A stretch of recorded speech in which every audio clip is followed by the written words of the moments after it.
Something unprecedented was happening, because on my way out of my Capitol office, I came across two of my colleagues, one of them here today, Senator Smith and Senator Murkowski. And they were standing outside an open door to a restroom that we share amongst our Capitol offices. And I asked them what was going on. And they said, there's a Capitol police officer in there. He's got something in his eyes and he is flushing his eyes out with water. And I leaned in and I saw the officer at the bathroom sink. And I thought to myself, and I said aloud to my colleagues, I think he's been pepper sprayed. And I asked him, has it been pepper sprayed? Have you been pepper sprayed? And he said, yes, but don't worry. Everything's fine. I am going to keep you all safe. And with that, he dashed back out the door, up the stairs, and outside to protect all of us and everyone else in this building. Now, I knew there had been a rally going on near the White House and that there were protests. What I did not know that morning was just how close the protesters were to forcing their way into this Capitol. Now, everyone knows what happened next. As we sat here, all of the senators, all of the staff that work with us day in and day out, our partners, the next thing we heard was this chamber being shut down by the Capitol Police, claiming that the Capitol had been breached. They told us to stay in our seats. This is the safest place where you can be right now, and we will protect you. And at that moment, we could all hear outside the doors. We didn't know what was going on because we can't see beyond this room what was happening outside, but we knew we could hear the voices and we could hear what was happening. And we also could hear outside of the one set of double doors that we call the hallway with the Ohio clock that leads to the rotunda, a lot of noise. And it was at that moment, as the noise was working its way towards the rotunda, that the Capitol Police officers then told all of us to get up and move quickly. And we moved out these opposite doors right here. Move as quickly as you possibly can. And that's when everybody came together. All of the senators, I don't care if we were Republican or Democrat, our floor staff that was with us, grabbing those electoral votes. And we all started going up and downstairs, through hallways, up and downstairs, through hallways, until we could get to a secure location. Now, as we were going through the hallways and when we got to this secure location, it was clear why this was happening. We were under attack because insurrectionists had been whipped into a frenzy by the false claim that the election in Nevada and in other states was fraudulent. That's exactly what the speaker said during that rally before the violence began. And we saw the same false claims in Nevada, where extremists tried to challenge our election results in an effort to prevent Joe Biden from becoming president. The former president's campaign and his supporters filed a total of 5 lawsuits challenging the security of the election system and targeting our state's Secretary of State in Nevada. Every one of those lawsuits was thrown out or failed, every single one of them in Nevada. And when the official tally was completed, President Biden won Nevada by 33,596 votes. The Nevada Secretary of State not only certified the election, she also investigated each and every claim of election fraud. And she made clear that her office found no evidence of widespread fraud. Now, I was the Attorney General of the state of Nevada for 8 years, and I can tell you from personal experience, when we find voter fraud, we prosecute it. And I also know there was, again, no widespread voter fraud in Nevada in the year 2020. And let me explain what widespread voter fraud means, because that is now being challenged by some of the former president's supporters. Widespread means that there was not enough to have changed the results of the election, that it was still a safe and secure election, and Joe Biden is our president. In fact, not only Nevada's elections were safe, accessible, and secure, but across the country they have been proven to be safe, accessible, and secure. I also want to share with the rest of the country that my state, in Nevada, we have enacted important protections for protecting voting rights, including automatic voter registration, vote by mail, early voting, and same-day registration. In the 2020 presidential elections, almost half of Nevadans, people from both parties, took advantage of our vote-by-mail laws. But because the defeated former president and his supporters were upset that he lost the election, some of them publicized the lie that he had won. And that lie, in turn, spurred members of the public to violence that resulted in 5 deaths and countless injuries. Now, we all know after the Capitol Police helped us move to safety, my colleagues and I from both parties talked about what to do. We knew the insurrectionists were trying to stop us from certifying the election, and we knew that we had to finish our jobs, no matter how late it was. And we all agreed that we had to go back to the Senate chamber so that we could show the rest of the country that we would not let our democracy be subverted by violence, that we would honor our Constitution and the peaceful transfer of power in this country. And I want to make this clear. I would have stood up to certify the valid results of the 2020 election, no matter who won. This isn't about partisanship. It's about patriotism. I took an oath to uphold the Constitution and protect it against all enemies, foreign and domestic. And nothing and no one will prevent me from doing that sworn duty. So I walked back to the Senate floor on the evening of January 6th to finish my work. I'll remember what I saw the rest of my life. As I walked back, furniture had been thrown everywhere like matchsticks. Trash, broken glass littered the floor. It was like a war zone. That night, I stood up and spoke in defense of our democracy, as I'd planned to do hours before. And at 3:42 a.m., Vice President Pence announced that Joe Biden was the president-elect. We honored the democratic transfer of power for the 59th time in American history. But I'm here to tell you there is so much to do to ensure that there will be a 60th time. Our democracy is more fragile than it has been in decades. The same bad actors who fueled the violence in the first place, including the defeated former president and his supporters, continue to spread the big lie that the election was stolen. And they are using these false claims to pass legislation threatening our very democracy. Around the country, more than 400 state laws were introduced to restrict voting last year alone. In Nevada, we expanded vote-by-mail drop box locations, but in Florida, Georgia, Iowa, and Indiana, new laws make it harder to use those drop boxes. Nevada has same-day voter registration, but Texas just made it harder to register, not easier. And in Georgia, it's now even illegal to give food or water to people waiting in long lines to vote. And the list goes on and on. These are partisan laws. They're designed to favor one group of voters over another. That's not democracy.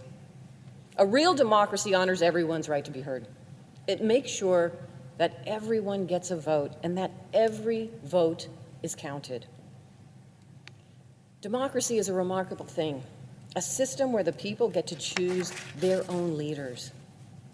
And we all need to stand up for it, just as the countless heroes of our history have done, from Elizabeth Cady Stanton to Abraham Lincoln to Martin Luther King Jr.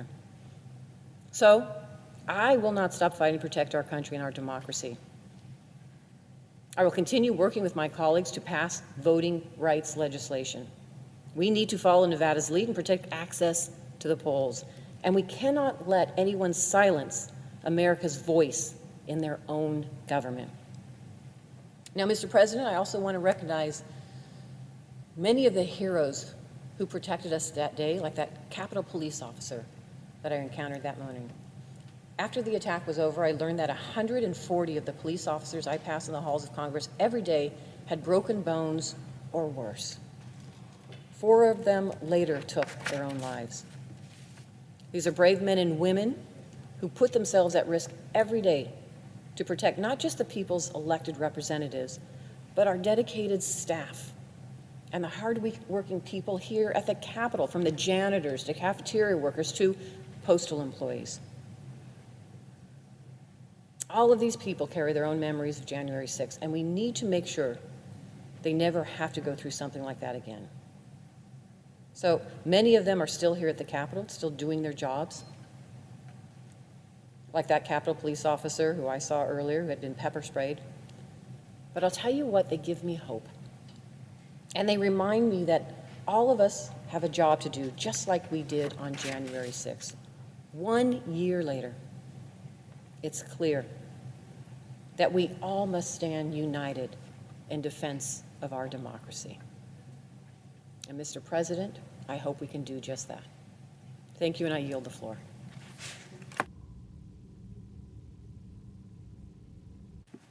Mr. President. Senator from Rhode Island. Mr. President, a year ago, thousands of supporters of then-President Donald Trump, marching under banners supporting secession, conspiracy theories, and white supremacy, violently stormed the United States Capitol and breached the Senate and House chambers in hopes of overturning a free and fair election in which 7 million more Americans voted for President Biden. There was, of course, no proof and no truth to the claims of aberrant voting that Mr. Trump invented in order to fuel the mob. The assault on the Capitol was an attack on the United States and on democracy itself. We have the brave men and women of the U.S. Capitol Police to thank for defending the country against what can accurately be called an insurrection. And while the assault failed that day, thanks to the efforts of these officers and their partners from neighboring jurisdictions, an insidious campaign against our democracy continues through the baseless lies and antics of the former president and his associates. Mr. Trump set the events of January 6th in motion when he refused to say that he would accept the results of the November 2020 election. And he continued to value his ego over our democracy when he urged the mob to march on the Capitol and disrupt the election certification process. He repeatedly lied that the election he lost by 7 million votes had somehow been stolen, when the facts and the courts demonstrated that was clearly not the case. Stoked by this vitriol, Mr. Trump's supporters used pipes and flagpoles to brutally beat police officers. Some of the attacks were also directed at, or planned to be directed at our own members in both the House and the Senate. And anyone who refused to subvert the election was a target of the insurrectionist mob, and that included Mr. Trump's own Vice President Mike Pence. And Mr. Trump, who lit the fuse and stood by, his actions sent a demoralizing signal to billions around the world as they watched his supporters assault the Capitol. 1 year ago today, the U.S. Capitol Police, federal, state, and local law enforcement partners, and the National Guard physically cleared and secured the Capitol buildings and grounds. The House of Representatives impeached Mr. Trump for his actions, yet most of the Senate Republican colleagues made tortured arguments that his actions were reprehensible but not technically impeachable. As a result, the democratically defeated former president continues his rhetorical assaults through lies and misinformation. He would rather rip our country apart and undermine our elections and democracy rather than accept the will of the American voters. The bipartisan House Select Committee on the January 6th attack on the United States Capitol is working tirelessly to get to the truth of that day. It is methodically collecting and following the evidence despite a lack of cooperation from Trump's circle. The committee continues to be transparent, and we must all continue to call the repeated lies of Trump and his enablers. Every American, regardless of party affiliation, who believes in the right to vote and upholding the Constitution should want the truth about January 6th to come out. Congress must rise to the occasion. The stakes could not be any higher. Because of the former president's actions a year ago and his relentless lying since then, a significant minority of Americans now indicate that violence is an acceptable way to resolve political disagreement. We cannot afford to have such a sentiment persist. Together, we must accept the truth, restore trust in one another, and take steps to improve political discourse. One step we must take is to honor the officers of the Capitol Police, not just with our words, but with real support. Last year, we passed a supplemental appropriations bill that provided over $107 million in additional funding, including roughly $35 million for overtime, retention bonuses, hazard pay, and student loan repayments for officers. It also provided critical funding to address the trauma experienced by our officers and help support their mental health needs. But we can't stop there. We have to continue in this fiscal year's budget, 2022, to continue to support our police, continue to support those who protect us. I'm afraid if we don't quickly resolve our differences that we could fall into the state of a continuing resolution, which would actually deny our police, the Capitol Police, and our security forces the tools they need not only to protect us and protect themselves, but also to sustain their morale, sustain their mental health, sustain their personhood. So I hope we can make progress, at least on that point, of reaching a budget solution on behalf of the men and women who protect us, who literally on that day gave their lives for us. Now, in addition to that, we have a critical role to play when it comes to safeguarding the rights of the American voter. And we have before us, with the John Lewis Voting Rights Advancement Act and the Freedom to Vote Act ready for passage, we have the opportunity, and the time is now. And I continue to urge my colleagues, both Republicans and Democrats, to work together to swiftly pass these critical voting rights bills that are needed to protect our elections and our democracy.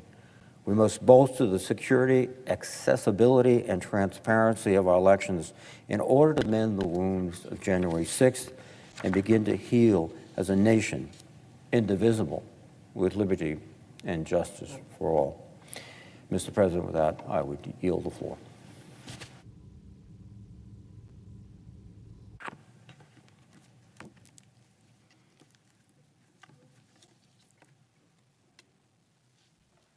Mr. President. Senator from Minnesota.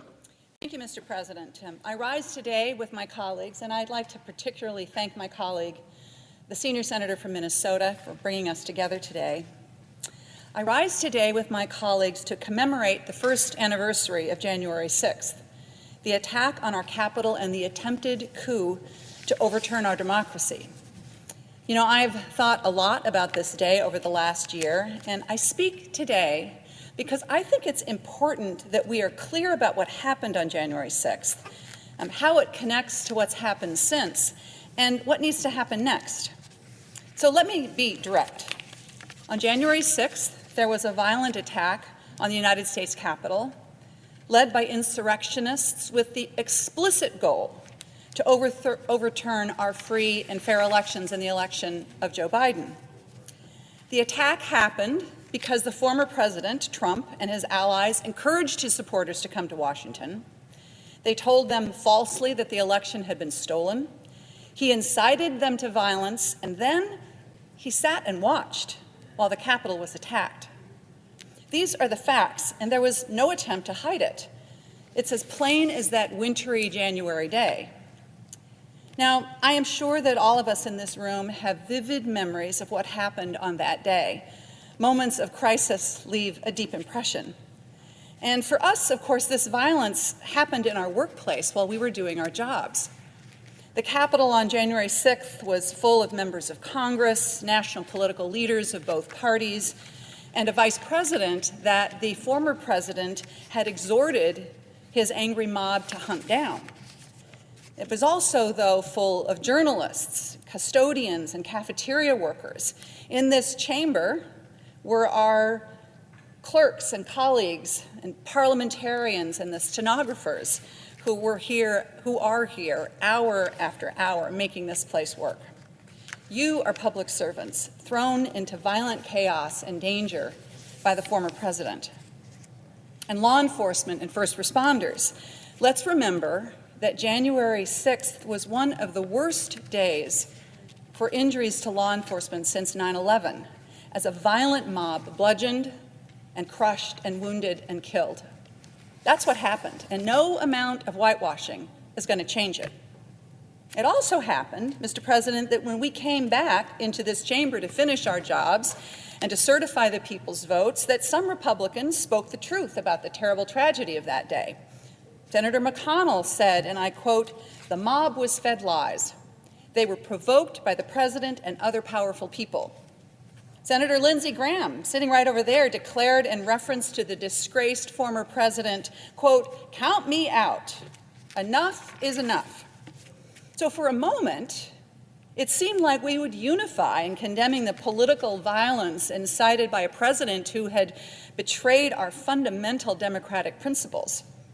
But later that night, Senator Cruz, Senator Hawley, and 6 other senators voted to overturn our free and fair elections, continuing down this reckless path. Within days, Republican Party leaders and right-wing media outlets began turning away from the facts of January 6th. Former President Trump was impeached for his seditious actions, but his hold on the Republican Party is so strong that only 7 Republican senators voted to convict. Republicans to this day continue to promote the big lie that the election was stolen from Trump.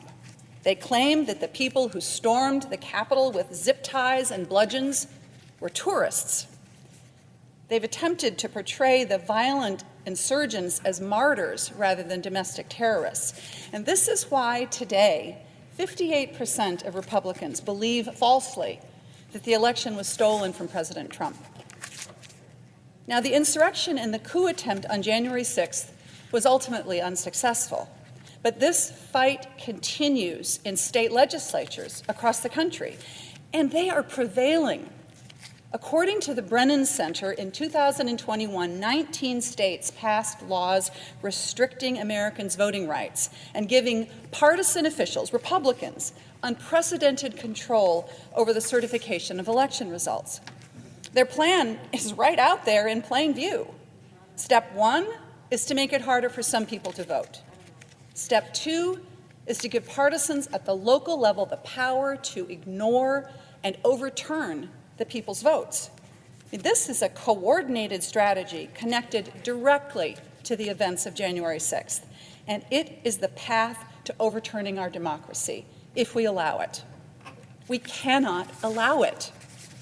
Through the January 6th Commission and through the Department of Justice, we must hold accountable those responsible for the crimes of that infamous day, including those at the top. And we need to pass the Freedom to Vote Act, which provides for basic standards for free and fair elections and fulfills the promise of our nation that in this democratic republic, the people decide.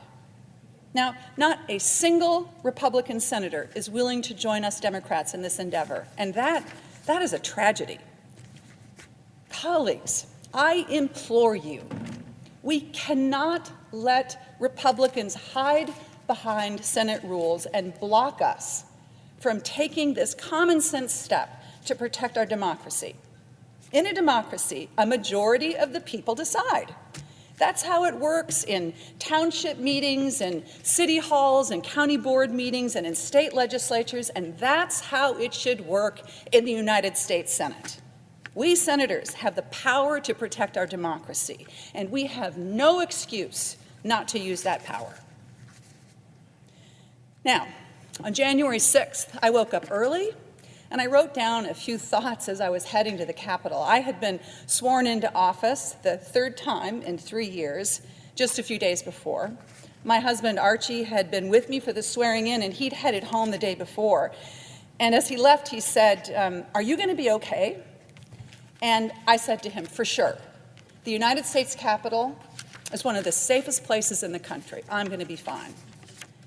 Here's what I wrote this morning before I came to the Capitol. I wrote, "Today is a remarkable day. This morning I am filled with optimism. Georgians turned out in record numbers to elect Reverend Ralph Warnock to the United States Senate, pastor of Dr. King's home church. And it looks very likely that John Ossoff will be victorious, giving Democrats a majority in the Senate. And for me, this means that the work that Minnesotans sent me to do in Washington can actually get done. We will get through this day," I wrote that morning. "I truly believe our democracy is resilient and can withstand this desperate coup attempt. But it is a reminder of how hard we need to fight for our core principles, that no one is above the law, and that a democracy is when the people decide." Now, little did I know, Mr. President, but my optimism still holds, and my faith also still holds, my faith that we can be worthy of the promise laid out in our Constitution. We, the people of the United States, in order to form a more perfect union, establish justice, ensure domestic tranquility, provide for the common defense, promote the general welfare, and secure the blessings of liberty to ourselves and our posterity. That is our oath and our promise. Thank you. I yield the floor.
Mr. President. Senator from Pennsylvania.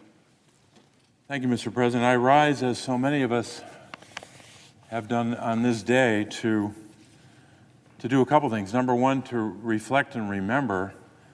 That's important for so many reasons, but we're also here, I think, to express gratitude and commendation for so many who work in this building, the staff, the Capitol Police, and so many others who kept us safe 1 year ago today on that awful day.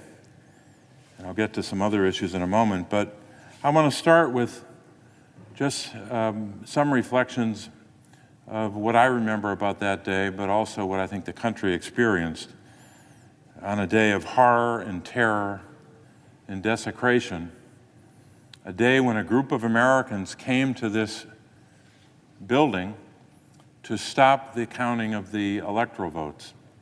And they were told to do that by the then President of the United States. We know all the death that ensued from that, especially of law enforcement officers, and something on the order of 140 injuries, some of them grievous, permanent injuries to law enforcement, all based upon the violence, based upon a big lie, a deliberate falsehood that started long before even Election Day, started during the course of the 2020 election.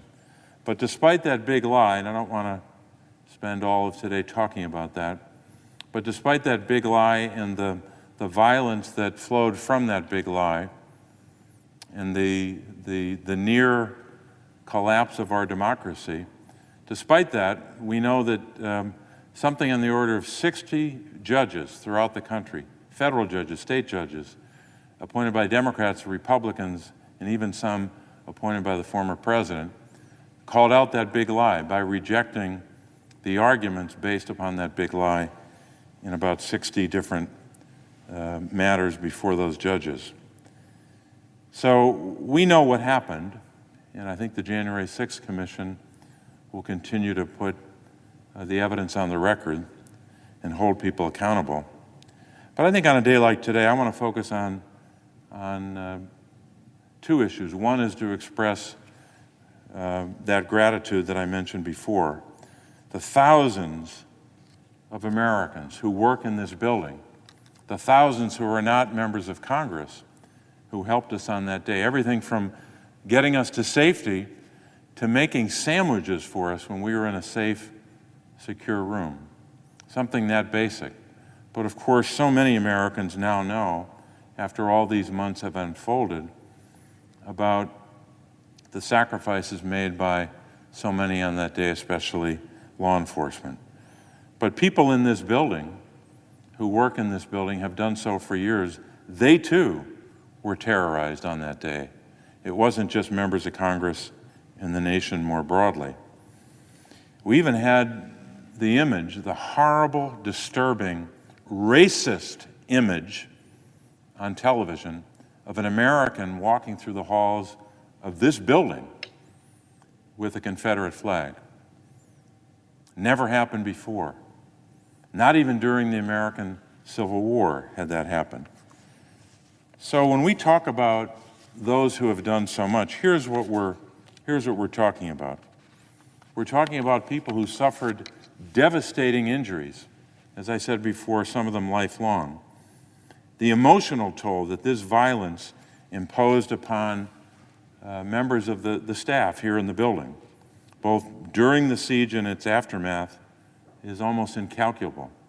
So we're grateful for their service on every day of their work, but especially on that terrible day. I also want to thank, and we can't do this enough, we could do it 1,000 times and it wouldn't be enough, to thank the United States Capitol Police and the Metropolitan Police Department for all they did to protect us, to ultimately quell the violence, and to literally protect our democracy. These officers were bruised and beaten. They were attacked with bolts and bricks and bats and bear spray, as we saw so much, as well as stun guns. They had broken bones. They had concussions, chemical burns, scars, stitches, on and on.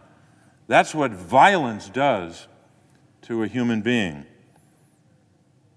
They were also subjected to, those who happen to be black Americans in law enforcement or in communities of color, they were subjected to horrific racial epithets, the kind of language that should never be tolerated, not only here in the Capitol, but anywhere in our country.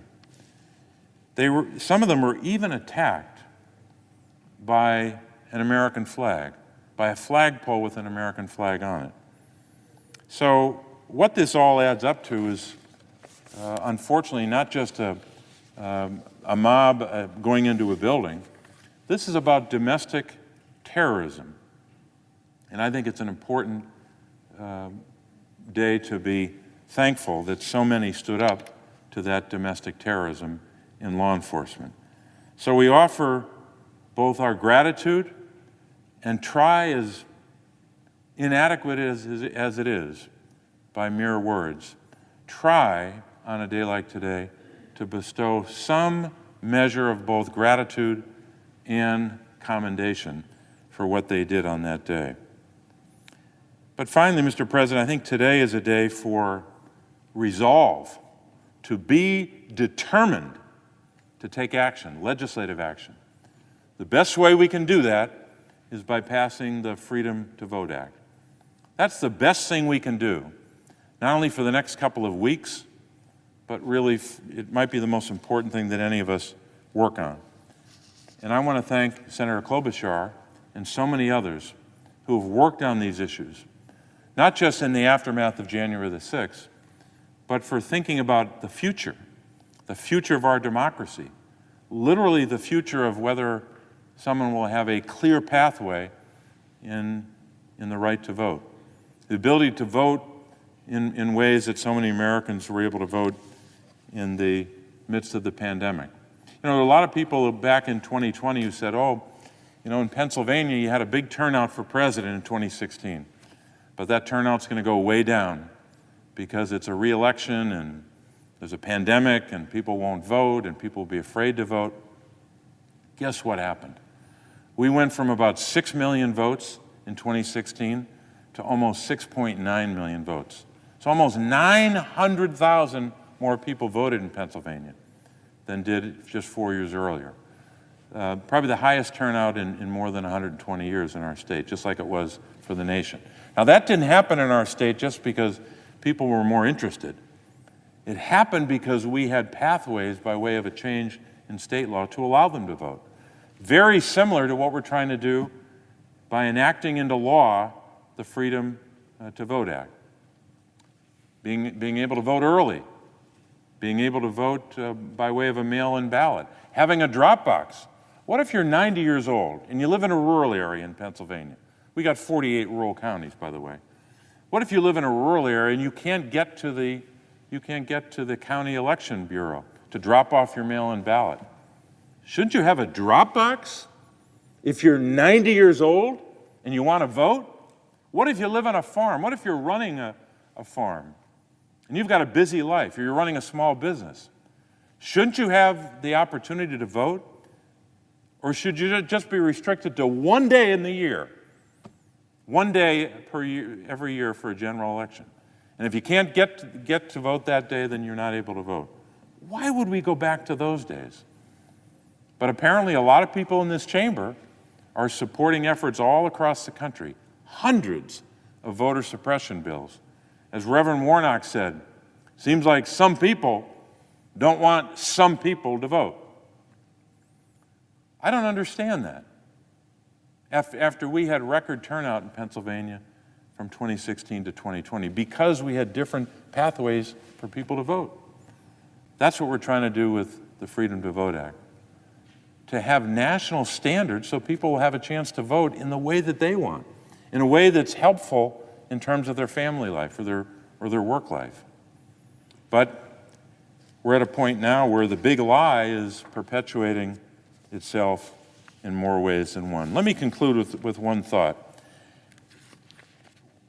My hometown newspaper, the Scranton Times-Tribune, published an editorial today, and I would ask, Mr. President, for consent to submit as part of the record and part of my remarks an editorial entitled, "Long Year After 1/6/21, It Continues," which is dated today. Without objection. I won't read all of it, obviously, but the point that this editorial makes is the attack continues today. It's not over. It's not some event in the past that we are just reflecting upon.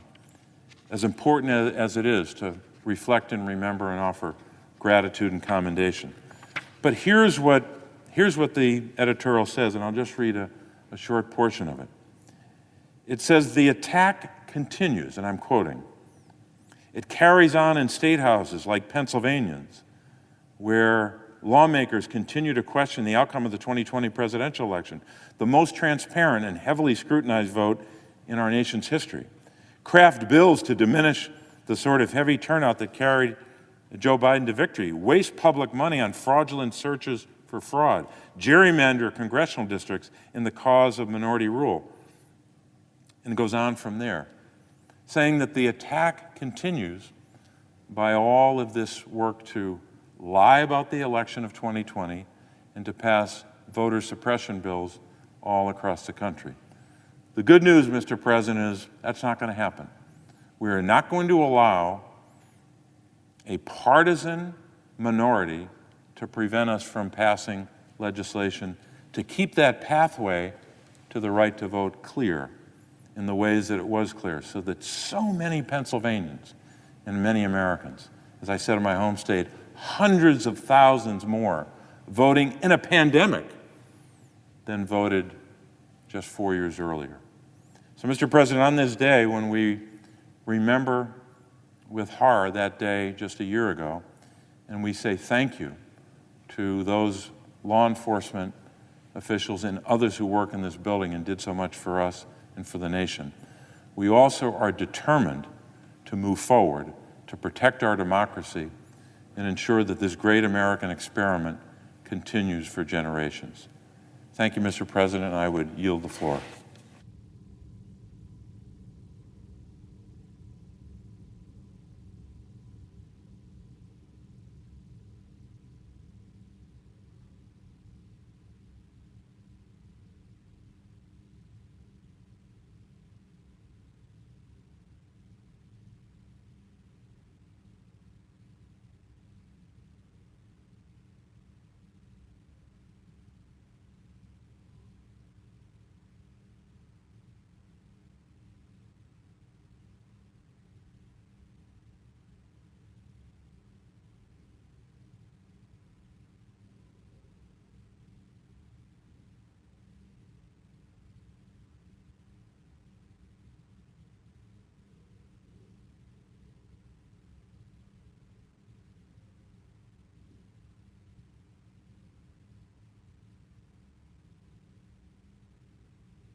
Mr. President. Senator from Minnesota. Mr. President, we will be joined shortly from your colleague from the great state of Virginia, and I know I wanted to address some of the incredible work done by the Maryland and the Virginia National Guard, which was so important that day. That we have fixed a lot of the issues going forward about how they get called in, but that moment when they had to stand up, they did. And so we really, truly appreciate their help, as well as other National Guards as far away from New Jersey, as close as D.C., for helping them out that day. They made a critical difference. And I see the senator from Michigan is here, and we thank him for his leadership of the Homeland Security Committee and the work that we did together in the aftermath of this insurrection to make sure something like this and to guarantee to the staff and the officers in this Capitol that something like this never happens again. The senator from Michigan. Well, thank you, Senator Klobuchar. And Mr. President, you know, Senators one year recognized. ago today, a shocking, violent, and unthinkable attack on the U.S. Capitol shook the very foundations of our democracy. I was here in this chamber as we were conducting the ceremonial certification of our election. And I just remember so vividly as the proceedings were so abruptly paused and the Vice President was hurried off of the podium by the Secret Service and the confusion as we evacuated this chamber. And in that moment, none of us were aware of the brutal altercations that were unfolding all around us as our heroic law enforcement officers and first responders fended off the violent mob of insurrectionists. The images from that day are absolutely horrifying. And they're images that I and this country will hopefully never forget. We are forever indebted to the brave U.S. Capitol police officers, the D.C. Metropolitan Police, the National Guard, and others whose valiant efforts defended the democracy that day and thwarted an attempted insurrection. Not only did this attack leave frontline officers with serious physical injuries, but it also took the lives of several. The attack has taken an unimaginable mental and emotional toll on first responders, the Capitol Hill community, and Americans all across our nation who witnessed this assault on the heart of our democracy with their own eyes, either here in person or watching it on television. Sadly, as we mark this solemn anniversary, the threat that we all watched become a violent act 1 year ago has only continued to grow. In my role as chairman of the Homeland Security and Government Affairs Committee, along with the Rules Committee Chairwoman Klobuchar, we were proud to lead the first bipartisan oversight hearings, investigation, and report on the immediate changes needed to secure the Capitol and to prevent a future attack.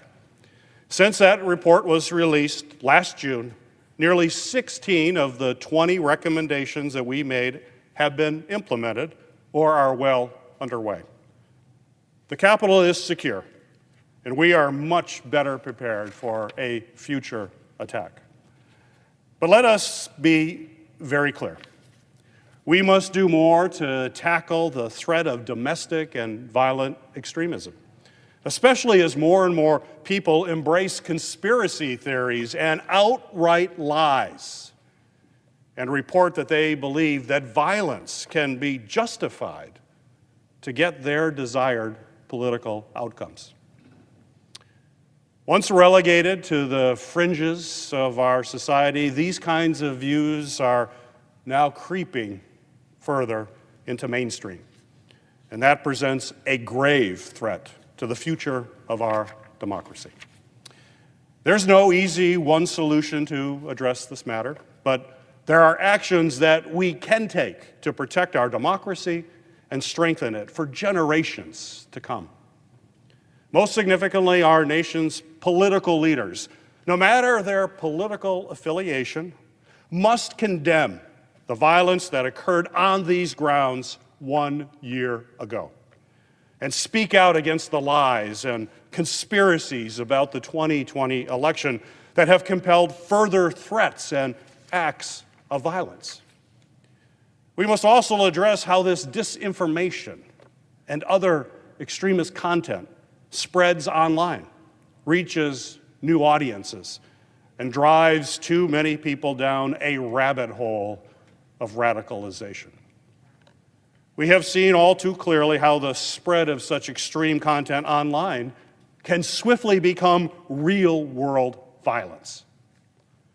More actions must be taken to limit the amplification of disinformation and extreme content online, and to prevent extremist views from reaching that tipping point into violent acts.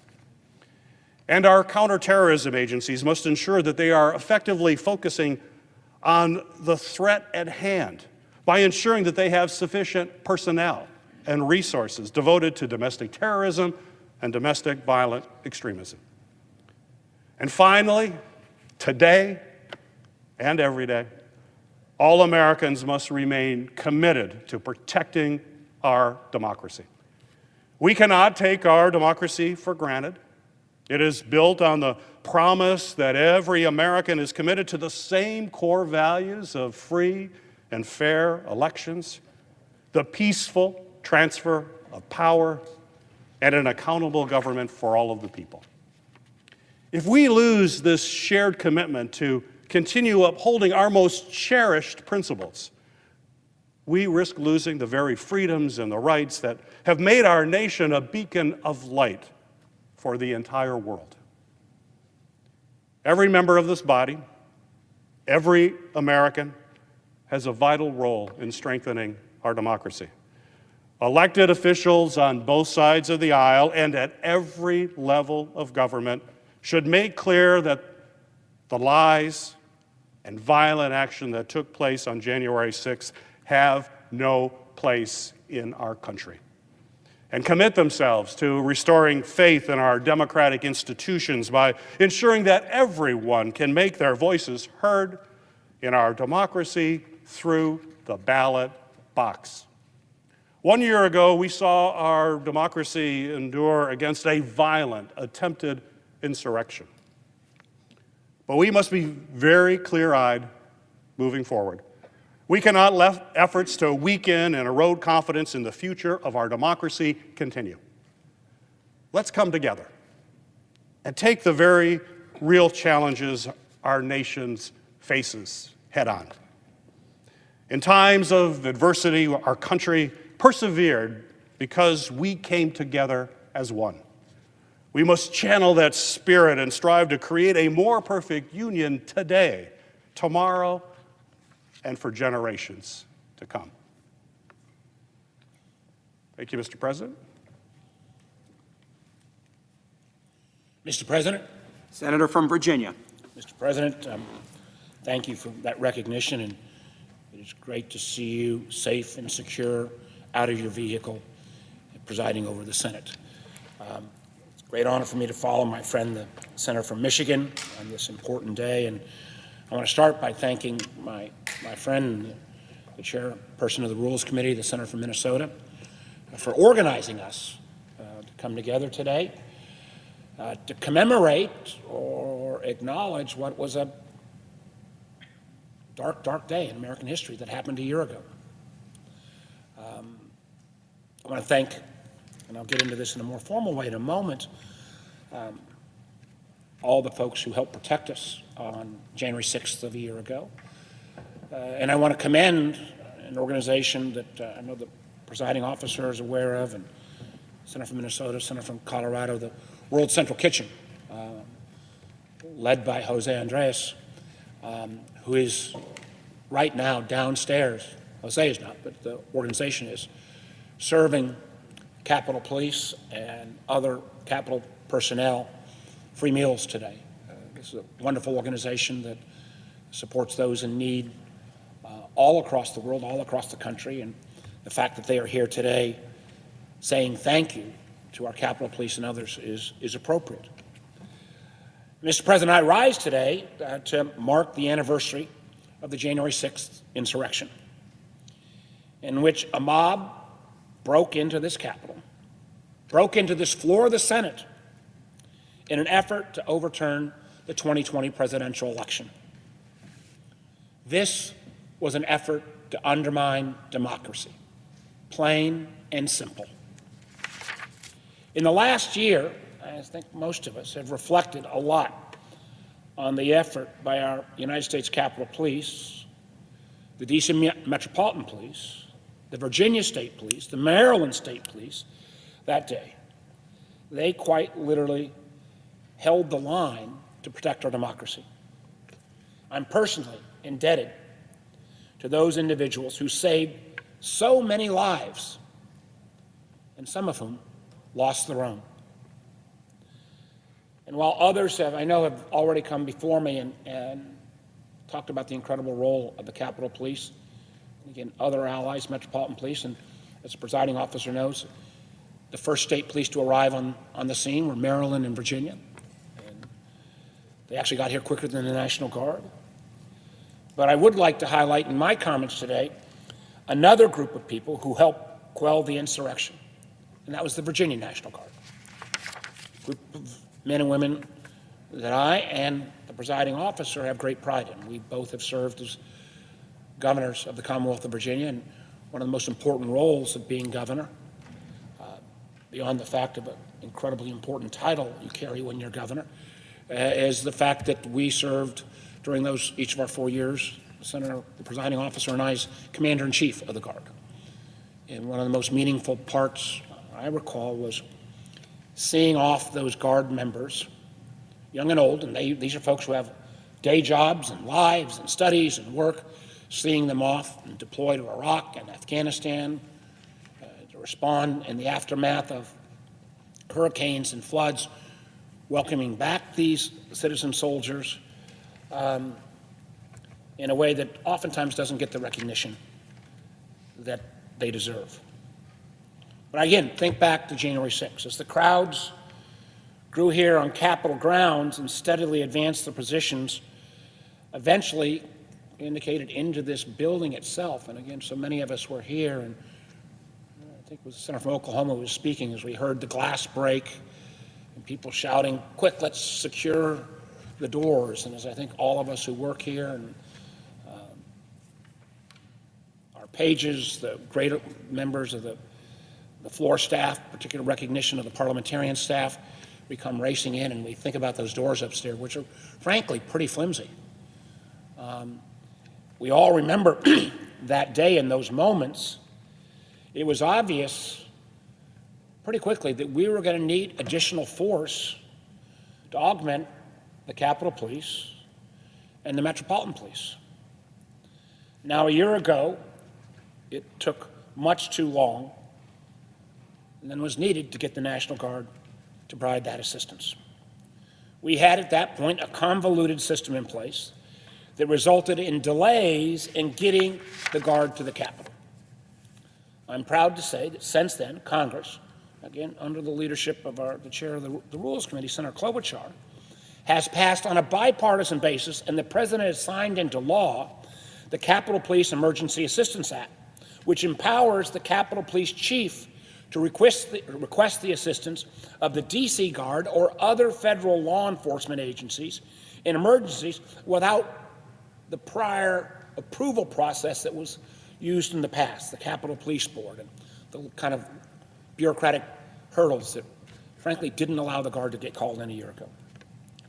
Because when the decision was finally made to utilize National Guard personnel, men and women from the D.C. National Guard, the Maryland National Guard, and the Virginia Guard were literally the first ones to be called up. Within hours of the riot and the Capitol being stormed, while personnel here on the ground were still working to secure and fully regain control of the Capitol complex, men and women in the Virginia National Guard were ready for deployment. As I mentioned earlier, those of us, and I see now the presiding officer is the former governor of Maine, he had that same responsibility that I had and the prior officer had as governors to be commander-in-chief of our guards.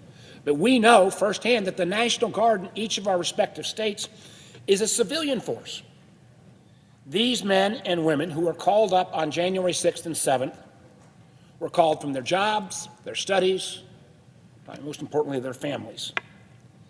They were called from cities and towns and big cities and small farming communities all across the Commonwealth. Within hours, they mobilized for a domestic deployment to our national capital. I remember one Guard member I met who lived in Arlington. He was working, got the deployment call, rushed back home to pick up some clothes, take a shower, had to frankly drive all the way down. I think they were mustering in Newport News at that point, and then be redeployed up here at the Capitol the next morning. On January 7th, the morning following the riots, the 1st National Guard personnel arrived on scene to support the ongoing security effort and to protect against the possibility of future threats. Folks in this room remember how uncertain the immediate aftermath was.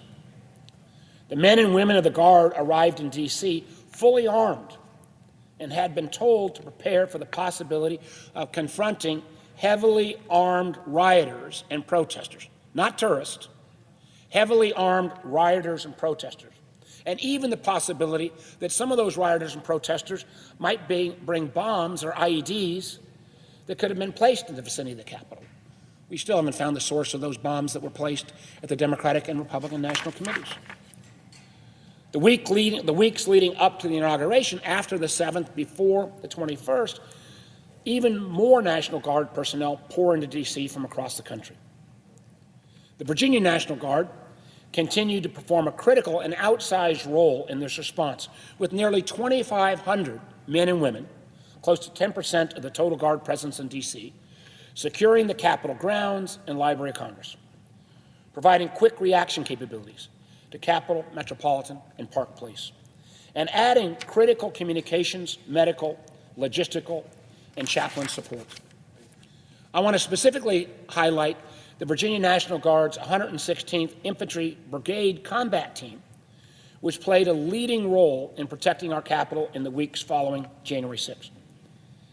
The IBCT, under the command of Colonel Chris Shimulski, led a task force of more than 7,400 airmen and soldiers from 12 different states and was responsible for maintaining the physical security of the Capitol grounds leading up to the inauguration. Twice during their mission here at the Capitol, I had the privilege of meeting with the Virginia Guard. What I heard time and again was the great mix of emotion that came with this deployment. These women and men had volunteered for duty to serve the United States and protect our Constitution. But what they normally expected that duty to ensue was protecting us against our foreign enemies. Again, I see my friend, my colleague from Virginia. I know he visited with the Guard as well. Many of these men and women had been deployed, in some cases multiple times, to Iraq and Afghanistan. Many of these soldiers and airmen had been deployed in the aftermath of hurricanes and storms and natural disasters. None of them, not only from Virginia, but for any other state that was mustered here, had ever been deployed when the front line against people who wanted to overthrow our government was not abroad, but right here in our nation's capital. They were as shocked as all of us that this very building where we work every day needed National Guard protection. The truth was they would spend weeks on duty, camped out in our Capitol and around the congressional office buildings. And again, thank the Chairman of the Rules Committee, when sometimes they didn't get a fair shake or tried to get pushed aside. Many of us, under her leadership, said no, these folks should not be pushed out in the cold because somebody wants their parking space back. And I remember their kind of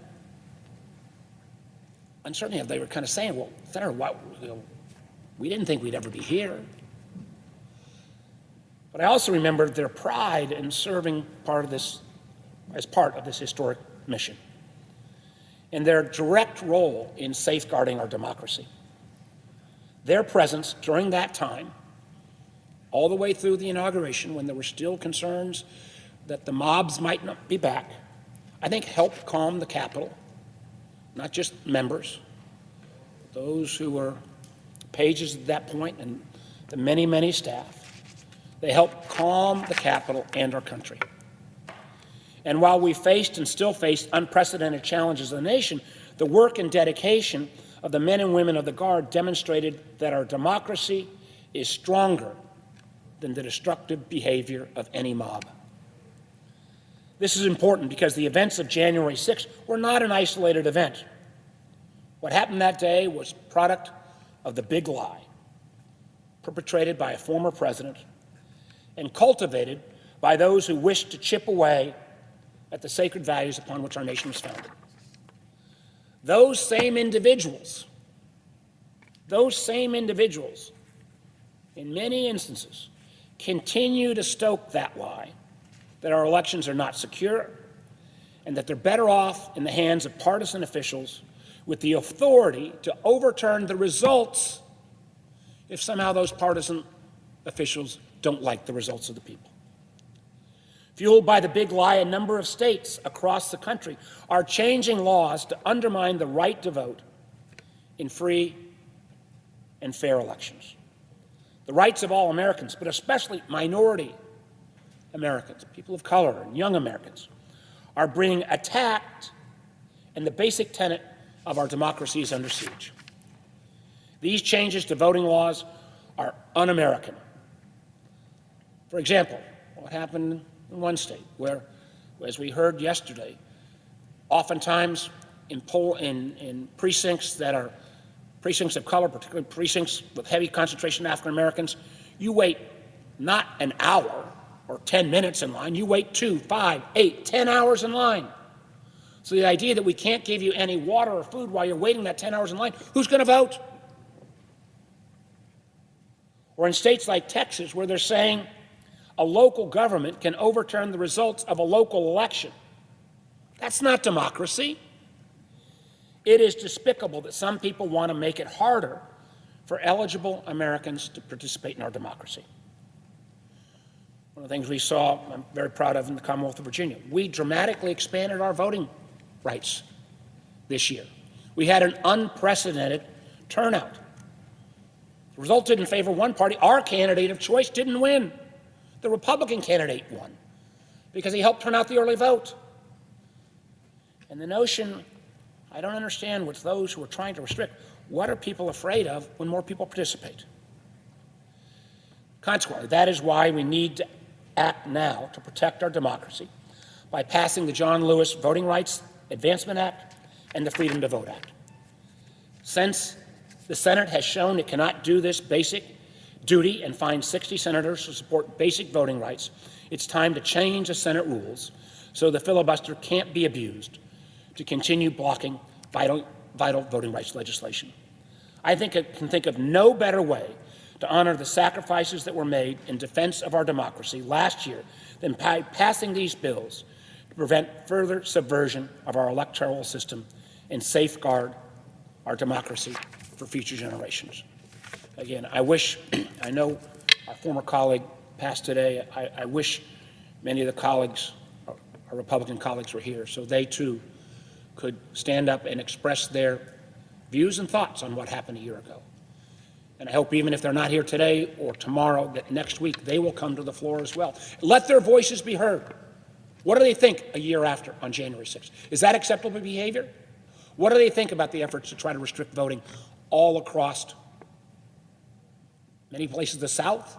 But that's going to change as more and more state legislatures come in this year. What are their views on these critical issues? Where do they stand on protecting Americans' right to vote and preserving our democracy, which was under assault a year ago?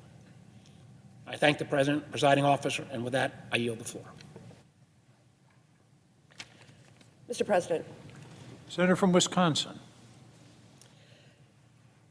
Mr. President, I rise today to join my colleagues in marking a very solemn anniversary.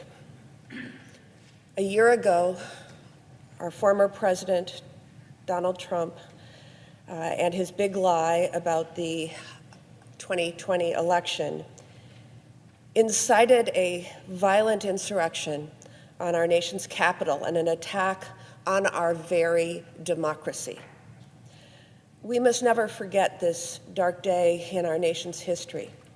We must never forget the heroic work of the Capitol Police, the Metropolitan Police, and the National Guard to protect all of us and this institution and its critical work from that violent mob. We must never tolerate such an attack on our democracy and our democratic values. That disgraceful day led to the deaths and injuries of brave people in uniform, creating lasting scars for countless members of our community, and further opened the door to undermine our trusted democratic process for generations to come. I applaud the ongoing efforts of the House Select Committee, bipartisan in nature, to uncover the truth, to provide accountability, and to ensure that this never happens again in our country. But Congress cannot stop at making clear to the American people how January 6th came to be and ensuring those who contributed to this tragic attack on our nation and its institutions face the consequences of their actions. We must also act to protect the right of every eligible American to vote and to secure the integrity of our elections against partisan interference. Because the big lie hasn't gone away. Far from it. Across the country, Republican state legislatures are using it to justify attacking our democracy time and time again. In the last year alone, more than 400 pieces of legislation, bills, that restrict access to voting have been introduced in 49 of our states. And in at least 19 of those states, these measures have become law.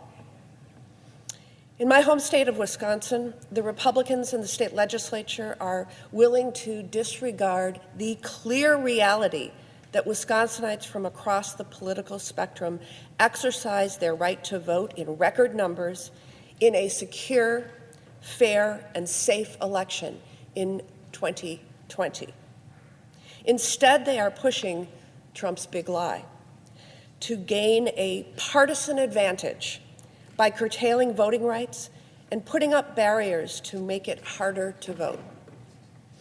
They are today fleecing taxpayers to support a sham partisan process under the false guise of election integrity, undermining people's faith in our elections. At the same time, they are advancing a redistricting proposal that will double down on Wisconsin's unprecedented level of partisan gerrymandering. And while our hard-working election officials are facing threats against their lives simply for doing their jobs, enough is enough. That is why the Senate must take up and pass the Freedom to Vote Act and the John Lewis Voting Rights Advancement Act without delay. Regardless of where you live in this country, you should have the same access to the ballot box and faith that our elections are fair and safe. Voting rights has long been a bipartisan issue, but unfortunately, my Republican colleagues are obstructing us from taking up this incredibly important legislation and obstructing us from taking action to stop voter suppression and protect voting rights. The Freedom to Vote Act will counter election interference by protecting election officials from the kind of threats, intimidation, and harassment that we are seeing across the country, and very specifically, we're seeing in Wisconsin. It will put an end to the partisan gerrymandering that lets legislators choose their voters, something we have seen all too clearly in my home state. And it will ensure that there are common sense, nationwide standards on early voting and voting by mail that make it easier for more people to exercise their constitutional right to vote, particularly in challenging circumstances like this global pandemic. The John Lewis Voting Rights Advancement Act will restore protections under the Voting Rights Act against the type of efforts to restrict access to the ballot that we continue to see in states across the country. January 6th, 2021 is a day none of us will ever forget. The images of insurrectionists assaulting our brave people in uniform, our seat of government and democracy, will forever be burned into my mind. But far too many would like to whitewash the violent day and pretend the insurrection was not an existential threat to our democracy. We have colleagues who have inexplicably and falsely said the violent mob was a group of mere tourists. My Republican counterpart from the great state of Wisconsin even called January 6th a peaceful protest.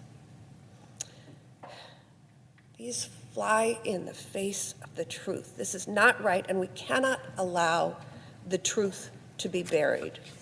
We must all condemn this insurrection in no uncertain terms, as well as the big lie about the 2020 election that drove the mob to desecrate this hallowed chamber. And we must honor and strengthen our democracy by passing legislation that puts an end to these ceaseless attacks on voters and the integrity of our elections. Mr. President, I yield the floor.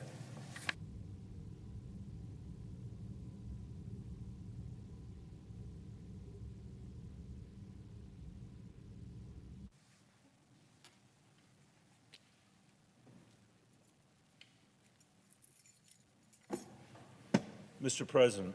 Senator for Colorado. Thank you, Mr. President. I feel grateful to have the chance here to join my colleagues to mark the anniversary of January 6th, and I thank the chair of the Rules Committee, Senator Klobuchar, for her leadership in all of this. We had an insurrection here a year ago that could have very easily turned into a conflagration if it had not been for the incredible bravery of the Capitol Police and the other law enforcement that was summoned to the Capitol, too late, but nevertheless here. The National Guard, as my colleague from Virginia was talking about, they kept this place from being burned down. They kept people from getting killed. They lost their lives on that day and in subsequent days because of the trauma that they were exposed to. They suffered racial epithets that nobody in America should have to suffer, shouted in the halls of this Capitol, T-shirts with the most racist, Holocaust-denying slogans on them. And there are people here, as my colleague from Wisconsin said, who are claiming that they were acting like tourists. That's a really big lie, too. This was an incredibly dangerous situation, and we were saved. Not just us, but the staff all over this Capitol and everybody else. I just heard somebody downstairs in the basement walking by, and they were pointing out one of those pictures that's down there of newsboys standing in front of the Capitol when they were kids. And the guy said, those were my great uncles. Because this place, for the people that work here, I'm not talking about the Senate, but the people that work here, that are the staff, whose grandparents worked here, whose great uncles are on the pictures downstairs. For them, this is a family. And it was attacked. It was assaulted on behalf of people that came summoned here by the president, who claimed that the election had been stolen from him, who was perpetrating a big lie about what had happened in the election. There shouldn't have even been a surprise about the results in the election. There was little reason for suspense. And it's tragic that a year later we still have to come here and say Joe Biden won the election. And he did by any fair study of what happened that day, on Election Day. He won Arizona by 10,000 votes. He won Georgia by 11,000 votes. He won Wisconsin by 20,000 votes. He won Pennsylvania by 80,000 votes, and Michigan by 150,000 votes. In every one of those swing states, he won by more votes than Donald Trump won in his election against Hillary Clinton. So this wasn't some razor-thin margin. This margin was bigger in those states, except Arizona, than the margin that Donald Trump had won when he won the election against Hillary Clinton. Joe Biden won this election by 7 million votes. Donald Trump actually lost the popular vote when he won the election by 3 million votes. But his election wasn't seriously contended by anybody, and it shouldn't have been, because he'd won the Electoral College, just as Joe Biden had won the Electoral College. And he still claims the election was stolen, even though there is no evidence that that's true. His own Attorney General said it's a lie. His lawyers, Donald Trump's lawyers, have been thrown out of more than 60 courtrooms by state and federal judges, some of them appointed by President Trump himself, saying that there was no evidence that there was fraud. A year later, there's been another incredibly expensive audit or review of the election, this time the election in Georgia. And you know what? There were 4 people down there who were dead who voted. 4 people. They didn't actually vote. They were dead. But people cast ballots on behalf of them. 4 people out of 5 million, and one of those cast a vote for Donald Trump. But President Trump continues to say that there were dead people voting all over the United States of America. The Associated Press did a review of all those swing states that I was mentioning earlier, and they found that if you just looked at the disputed ballots, so these aren't even fraudulent ballots, because they haven't been identified as fraudulent, they're just disputed ballots, that in all these cases, the disputed ballots came to about 0.15% of the margin in any one of these races. In other words, in not a single one of these swing states where there's a dispute that President Trump has brought, would it make a material difference, even if it were true what you're alleging, which it's not. And he's still doubled down on the big lie. And the result of that is, as my colleagues have said here today, there are more than 400 bills nationwide in the name of that big lie, making it harder for the American people to vote, making it harder for them to register, making it harder for people to vote early or to vote by mail because of a myth, because of a lie, slashing the number of polling places and drop boxes. In Texas, they are down to 1 drop box per county. In Colorado, I can practically cross my street and vote at a drop box. This is an effort to subvert elections to cling to power. That is what is happening here. It is based on a massive falsehood, the big lie. I think one needs to ask oneself, even people that support President Trump, what future does the Stop the Steal movement imagine for our country? What future do they imagine for this democracy where every election is going to be contested, where political violence replaces the ballot box, where elections are decided by strongmen, not votes, turning us into Russia or China? Is that really what we want our legacy to be here in the country? Do we want to be the first generation of Americans to decide that it's just too hard to do our duty to the people that founded this country, the people that fought from the time this country was founded until today, who died for the sake of democracy, that it's just too hard, that somehow our differences are unique or so important that we're going to give up on our shared commitment to the democracy in favor of those disagreements? I think we need to ask ourselves at a moment like this what we owe the generations of Americans that have fought to make this country more democratic, more fair, and more free. What do we owe the 158 million Americans, a record, who showed up during a plague, this COVID pandemic, to cast their votes for Donald Trump and for Joe Biden? What are they owed? And what do we owe our kids and our grandkids? I think the answer is very clear, which is a stronger democracy and economy that works for everybody, not just the people at the very top. And where do we begin? You know, Colorado, I think, is a great example, Mr. President, where we have made it a lot easier for people to vote. We have one of the highest voter turnouts in the country. I always have to say, especially when the senator from Minnesota is around, that we are number 2 in terms of voter turnout. Minnesota is number 1, but we're coming for you. And that's the spirit we should all have. We should be trying to get more people to vote, not fewer people to vote. We should have vote by mail. We should have early balloting. We have all of that in Colorado, one of the highest turnout rates in the country, and no fraud. No fraud.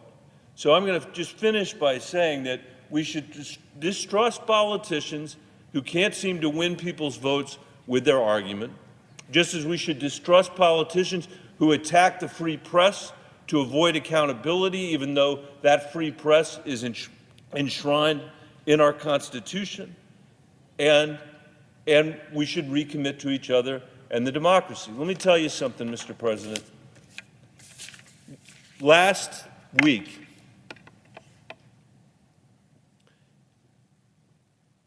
we had another tragedy in Colorado, another disaster. Pueblo, Colorado, or Boulder, Colorado started out this year with a mass shooting in a grocery store. Some of you may remember that.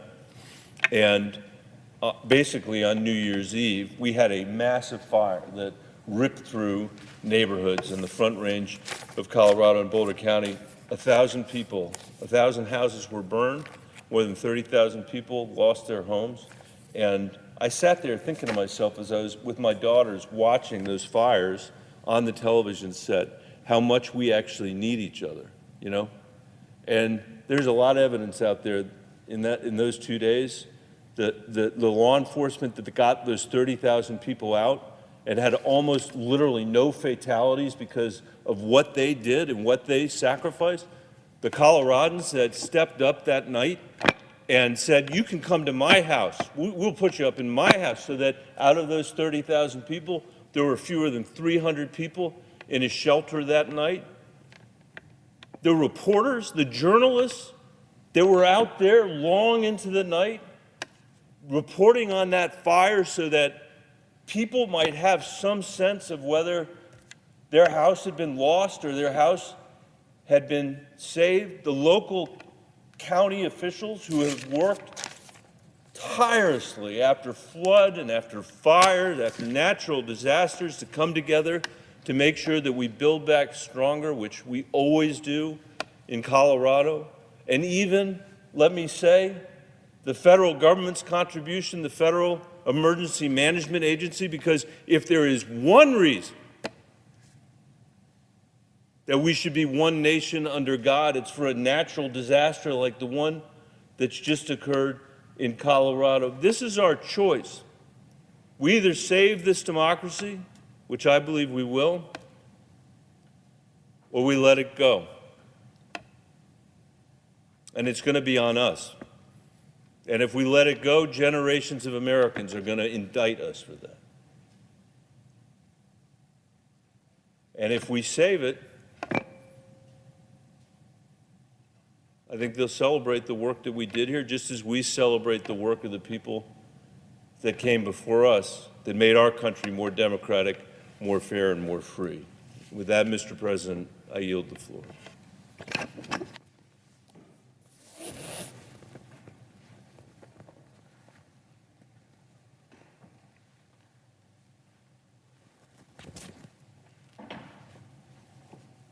Mr. President, Senator from Maryland. I want to thank my colleague from Colorado for reminding us of how important it is for us to come together as Americans to protect our communities and to protect our country, and that's really why we're all here today on the floor of the Senate. Because 1 year ago today, we witnessed a violent attack on this Capitol and on our democracy itself. It was not a sneak attack by a foreign power like Pearl Harbor. It was not an attack by a foreign terrorist group like 9/11. It was an attack from within. And it was orchestrated and instigated by the former President of the United States.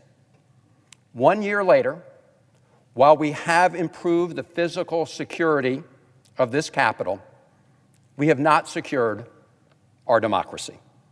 Our great American experiment remains under as much threat today as it did a year ago. And we as Americans have a duty to come together to take action to protect it. The violent mob unleashed by Donald Trump a year ago stormed and sacked this Capitol.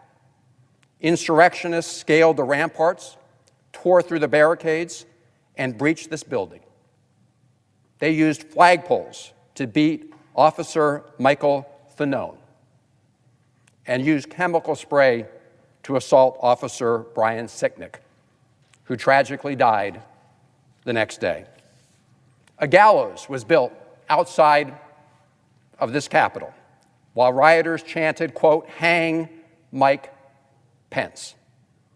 Like many others, I recall watching horrifying television footage of a rioter pulling down an American flag and raising up a Trump flag in its place.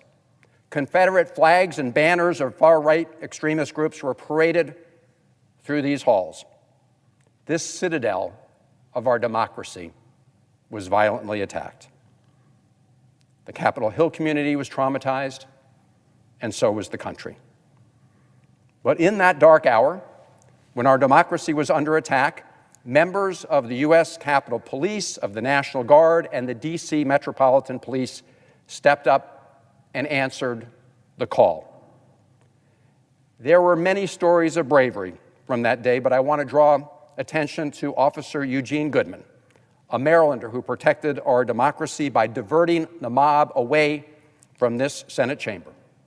His actions on January 6th saved lives, and Maryland is proud to call him one of our own. It's because of the courage of Officer Goodman, his fellow officers, and many other heroes that the mob was ultimately forced to retreat, and the Senate and the House were able to reconvene to finish the certification of the electoral count. Mr. President, that was the job that we had all come here to do on January 6, 2021.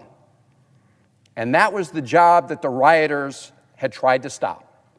They were driven to violence by Donald Trump's big lie that the 2020 election was stolen, and they were hell-bent on answering his call to overturn the results of that election and overturn the will of the American people. They failed in that effort. On that day, all of us were determined not to leave this place until we got the job done and certified the vote, and that's what we did. And when we returned to the Senate floor after the attack on our Capitol, I really believed for those few hours that most members of this Senate appreciated the gravity of the moment we had just lived through. I had real hope that all of us, regardless of party or politics, felt the weight of history upon us. I had hoped that most of us grasped the idea that the machinery of our democracy does not operate automatically. It is not self-executing. That institutions are ultimately only as strong as the people who safeguard them. That is up to each and every one of us to nurture and protect our democracy. That we are the current stewards of our republic's tradition of the peaceful transfer of power. Mr. President, I really believed that night that that was a shared belief in this Senate. In my remarks when we returned that evening, I described the attack as a wake-up call to the country, for all of us as Americans. That day showed us exactly what can happen when we fail to come together. Not as Republicans or Democrats, but as Americans, to stand up for the truth, to stand up for our democracy, and to stand up against lies that undermine public confidence and faith in our elections. That day showed us in a violent and undeniable way that if we allowed the poison of the big lie to continue to spread, our democracy would continue to be under threat. I hope we would heed the warning of that horrible day. And I was pleased to work with colleagues here, including the senator from Minnesota and others, to help fortify the physical security of our Capitol building. We have delivered additional resources to the Capitol Police. We selected a new Sergeant of Arms and a new Chief of the Capitol Police. And we are continuing to implement the other key recommendations that have been made to strengthen the security of Capitol Hill. But, Mr. President, while we are improving the physical security here on Capitol Hill, we are failing in our larger duty to the American people. We have failed to stop the spread of the big lie and its corrosive impact on the confidence in our democracy. We know that Joe Biden beat Donald Trump in a free and fair election, and yet too many of our Republican colleagues put political convenience ahead of country and ahead of our Constitution. Too many are afraid to state the facts and tell the American people the simple truth. And because of that fundamental failure, the big lie has metastasized and represents a clear and present danger to the democratic process throughout the country. When the violent mob failed to overturn the election results in this chamber a year ago today, the big lie did not end. It materialized in other forms to undermine our democracy. As we speak, Republican-controlled state legislatures, fueled by the big lie, are passing laws making it harder for people to vote, especially people of color, people with disabilities, and younger voters. In addition to putting up barriers to voting, proponents of the big lie are stripping power from election officials who dared to challenge Donald Trump's plot to falsely claim victory in the 2020 election. The Georgia General Assembly removed Georgia Secretary of State Brad Raffensperger as head of the state election board after he denied Trump's request to, quote, find 1,780 votes, unquote, the exact number he needed to defeat Joe Biden in Georgia. It was not enough that Raffensperger, a loyal Republican, had voted for Donald Trump.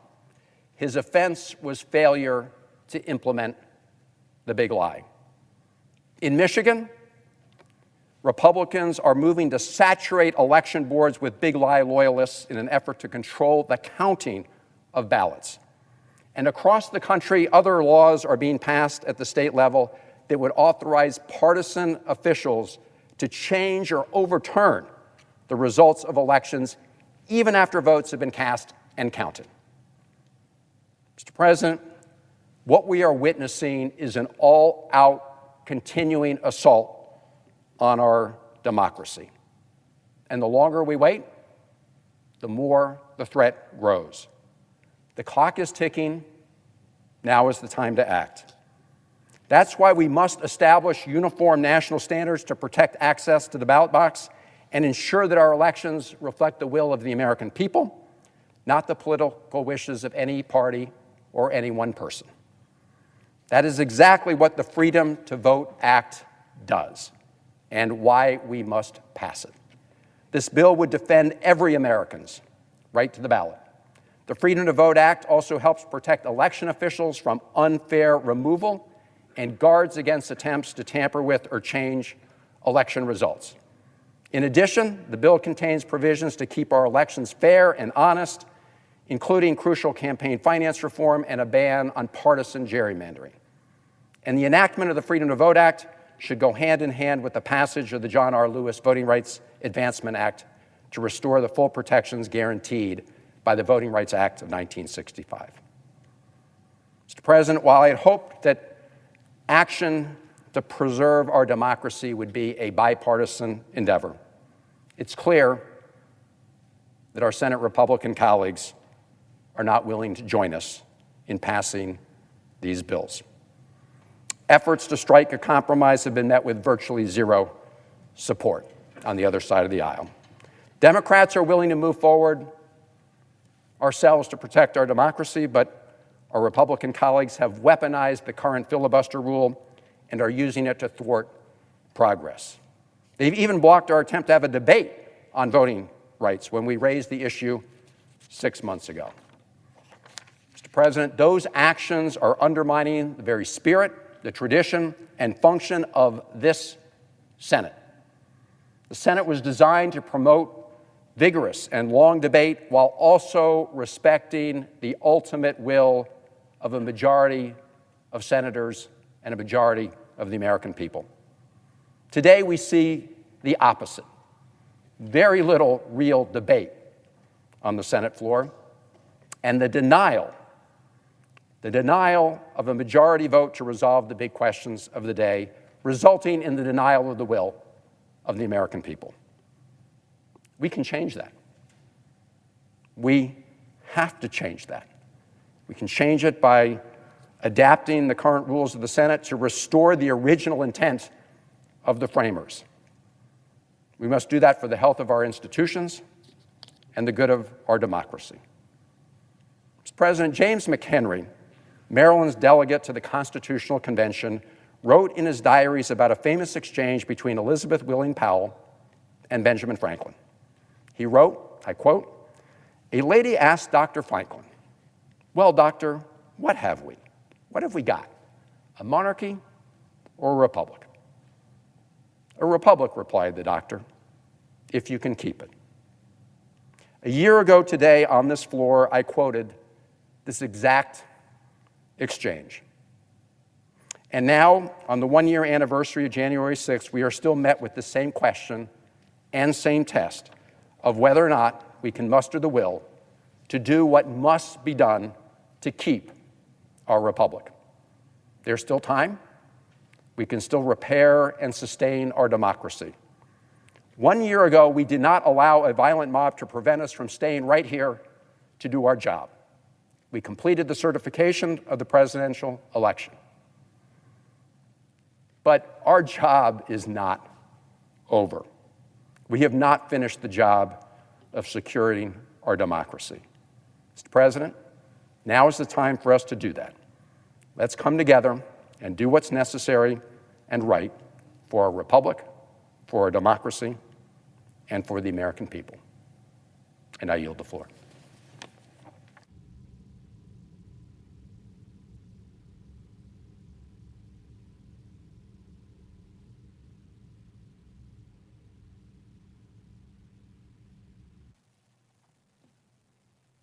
Mr. President. Senator from Virginia. Mr. President, I'm so happy to join my colleagues on the floor in a very solemn effort to think through the meaning at a one-year anniversary of the attack on the Capitol on January 6th. Today is not only that anniversary. Today in the Christian tradition is the Feast of the Epiphany. And I remembered sitting in the chamber last year as we were barricaded in under attack, and with the confusion all around me, at one point I realized today's the Feast of the Epiphany. The Feast of the Epiphany, January 6th. What is Epiphany? The Feast of the Epiphany celebrates the arrival of the Magi at the manger. Wise men of the day saw a portent and disturbance in the sky and were led to a place where they believed something remarkable would happen. What they found completely surprised them. It wasn't what they were expecting. It wasn't power. It wasn't pomp. It wasn't majesty. It was a tiny baby born to a family too humble to even get a room at an inn, lying with his mother in a stable surrounded by barnyard animals. They found something that they couldn't have imagined, and it changed their lives and it changed the world. Why do I reference the Feast of the Epiphany? I reference it because, like many things in the Christian story, it's gone way beyond Christianity. By the middle 17 or 1800s, the word epiphany now had a broader use. It was not just about the arrival of the Magi at the manger. The word epiphany now means something much more widespread in the English language. It is defined as a moment in which you suddenly see something in a new or very clear way. The word epiphany comes from a Greek root meaning reveal. All of us, no matter how long we've been around, have the capacity for epiphanies, deeper understandings of essential truths that reveal themselves in our lives. I want to talk about January 6th and one epiphany I've had as a result of it. Before I do, I want to acknowledge 5 people, 5 Virginia law enforcement officers who lost their lives in the days after the Capitol attack. I thank my colleague, Senator Warner, who talked at really important length about the contributions of the Virginia State Police and the Virginia National Guard. I want to focus on 5 people. Brian Sicknick, U.S. Capitol Police, 42-year-old, after service in the military, had been with the Capitol Police for 13 years, died immediately after the attack because of injuries he received that day. Jeffrey Smith, another Virginian, 35 years old, 12-year patrolman with the Metropolitan Police Department, died after the attack by suicide. Howie Liebengood, 51 years old, a 15-year veteran of the U.S. Capitol Police, died shortly after the attack by suicide. Kyle DeFreetag, 26-year-old, 5-year veteran of the Metropolitan Police Department, died a few days after the attack by suicide. Gunther Hashida, 43 years old, an 18-year veteran of the Metropolitan Police Department, died in the days after the attack by suicide. All Virginians. I'm haunted by these deaths, and I will say I am particularly haunted by those who died by suicide, whose families are now fighting to get line of duty benefits for their deaths. All of us in our lives have been affected by suicide in families and friends. And suicide is complicated. There's not a single thing as you dig into a suicide. But I just use the insights I've gained as a member of the Armed Services Committee together with you, Mr. President. Over the time we've been here, there's been a slight shift in understanding of causes of suicide within the military. The conventional wisdom about it when I came here was that suicide was driven maybe as a principal factor in the military and among veterans because of the cumulative effects of trauma. The trauma was so significant that that led to suicide. And of course, trauma is a key factor, but more recent understanding of suicide suggests that an even more important factor may not be trauma, but a sense of abandonment. I was in a military unit. I had a lot of people around me. They had my back. We were close. We were connected. We were really tight. And then I moved into a civilian world where I didn't have that connection, and people didn't have my back. And I was lost, and I didn't know who to turn to or who would look out for me. I'm haunted by the deaths of these 4 Virginians to suicide because I wonder if they felt abandoned. Did they feel abandoned by us?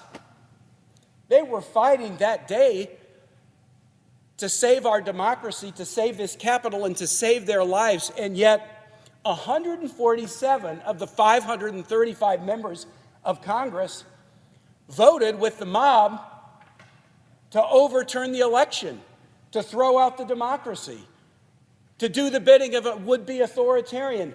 If you are fighting to protect these 535 members of Congress in this institution and you watch nearly 30% of the members side with the attackers, I would suggest that they might have felt abandoned. When I was here on January 6th, I experienced a lot of emotions, and I'm just going to describe 2: relief and anger. Relief. How could that day create a sense of relief? I was relieved that I had told my staff to stay home. My chief of staff disobeyed me, but I was relieved that I had told my staff to stay home. Thank God they were safe. I was relieved to look right here and see no pages. I was relieved that pages were not here in this chamber because thank God they would be safe. And I was relieved not only because my staff was safe, I was relieved because I didn't want their youthful, altruistic, public service motivation to be damaged or demoralized by what was happening that day.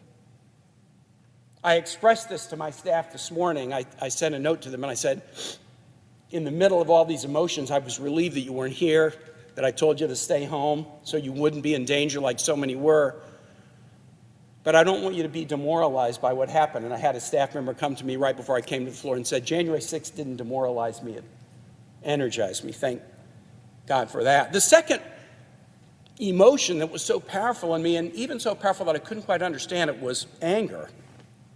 Now, of course, anger would be an acceptable and completely understandable reaction to what was going on. And I've known anger in my life, but the anger I felt that day was different than I felt in 63 years. There was something different about it.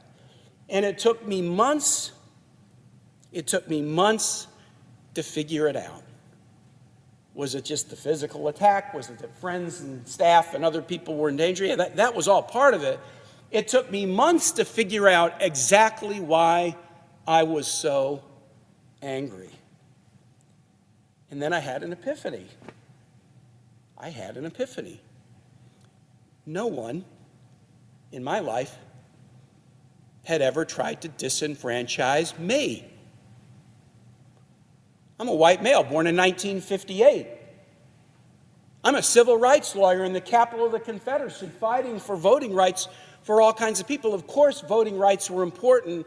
I was passionately committed to it in my professional life before I came here, but it was something that I was sort of, trying to do to help others. No one had ever tried to disenfranchise me. But what was going on the floor that day was an effort to object to the very first state, as you went through them alphabetically, that had voted for Joe Biden, to object to that state and try to disenfranchise through that objections and others that were lined up the 80 million people who had voted for Joe Biden and Kamala Harris. All of us who cast our ballots that way, we were being disenfranchised that day. It had never happened to me before. For some Americans, they've experienced disenfranchisement often in their lives.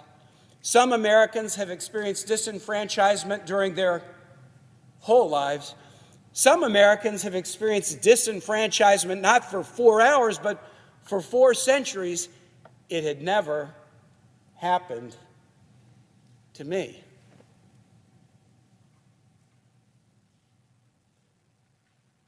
For a few hours, and just a few, I felt the pain of those who have faced disenfranchisement, efforts to take away or threaten their vote for their whole lives. And I hated that feeling. I hated that feeling. My epiphany was one of empathy.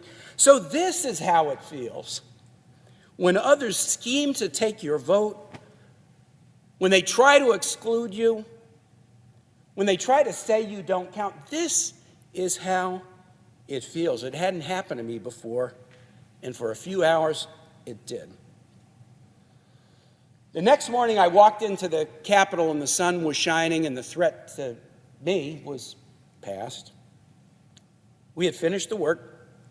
The insurrection delayed the certification and peaceful transfer of power, but it couldn't stop it. But the epiphany of briefly being in the shoes of those who have been disenfranchised throughout their lives has changed me profoundly. It hadn't changed my personality, it hadn't changed my relationships, but it's changed my priorities. Again, I was a civil rights lawyer doing voting rights work in the capital of the Confederacy. Protecting the right to vote has always been important to me. Protecting the integrity of campaigns and elections have always been important to me. But now it's beyond that. It's not just an important priority.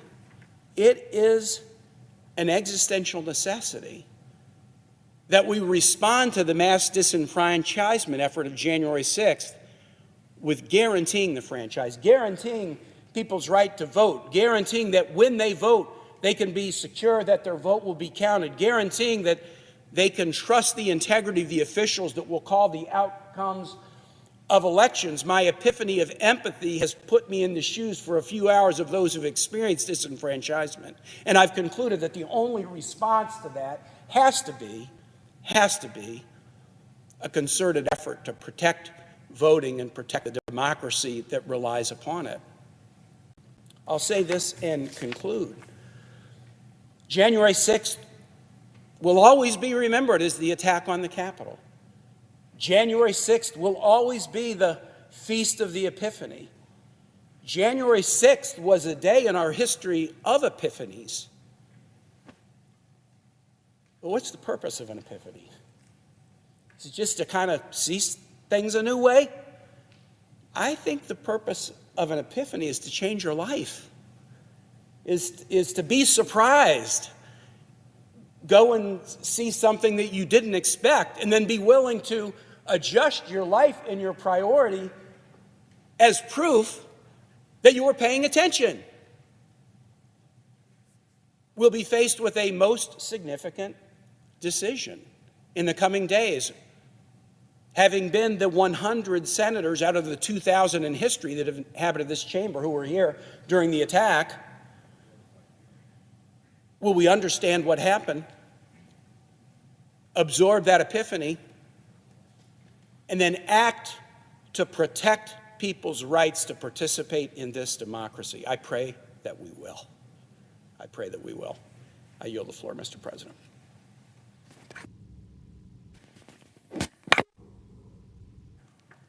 Mr. President, Senator for New Jersey. I stand here today with a sobered heart. I'm a big believer that if America hasn't broken your heart, you probably don't love her enough. We are here on the one-year anniversary of one of our great nation's moments of shame. We saw a violent attack on this Capitol, ignited and incited by demagogues who were trying to spread a lie, telling people their votes were stolen by a president who broke with our traditions of a peaceful transfer of power and told his supporters to come to this building. And on that day, that vicious attack, we saw heroic actions by men and women who stood in the breach to try to protect the 535 members of Congress, their staffs, the people in this body that do so much good to keep this nation's traditions moving. And as a result of that conflict, lives were lost. Brian Sicknick from my state died as a result of his injuries. And the feelings of that day are still with me. I was sitting right here next to friends and colleagues as we were told to stay in our seats, as we were told that the Capitol was under attack. I watched the basic decency of people in this room as staffers came in tears and in pain, and the comforting I saw of some of my colleagues, and watching other staff members protecting historic artifacts, protecting the very boxes that would ensure that our tradition would continue, that here on this earth a nation would be formed that values the highest ideals of humanity, that the people can come together and form amongst them a system of government. We were escorted out that door. And I think the gravity of it really hit me when we came right out that door, and one of the first things I saw was an officer down. I rushed over and said, "What happened?" And he said, I was hit. And then all along our retreat, in that ignominious moment, all along that retreat, we saw officers injured. I eventually walked and worked my way to my office. And I will never forget this moment as long as I live. I feel not just my own pain, but I thought immediately of my dad. And I felt the pain of my ancestors, because when I turned on that screen, the very first thing I saw was the Confederate flag. And it all came rushing to my heart. And I felt an ache and a hurt. My heart was broken. I know that day shocked a lot of people. But when I saw that flag, it connected to a current, the dark eddies of our nation's history that have been persistent, because violent mobs from the beginning of our country have tried to stop our democratic traditions. That flag in so many communities in this country, carried by Klansmen, carried by those who took democratically elected officials, blacks in southern states, ripped them from their offices, dragged judges into the street, beat them, lynched them. That was their flag. And as I watched from my office, I saw swastikas. I saw Muslim hate.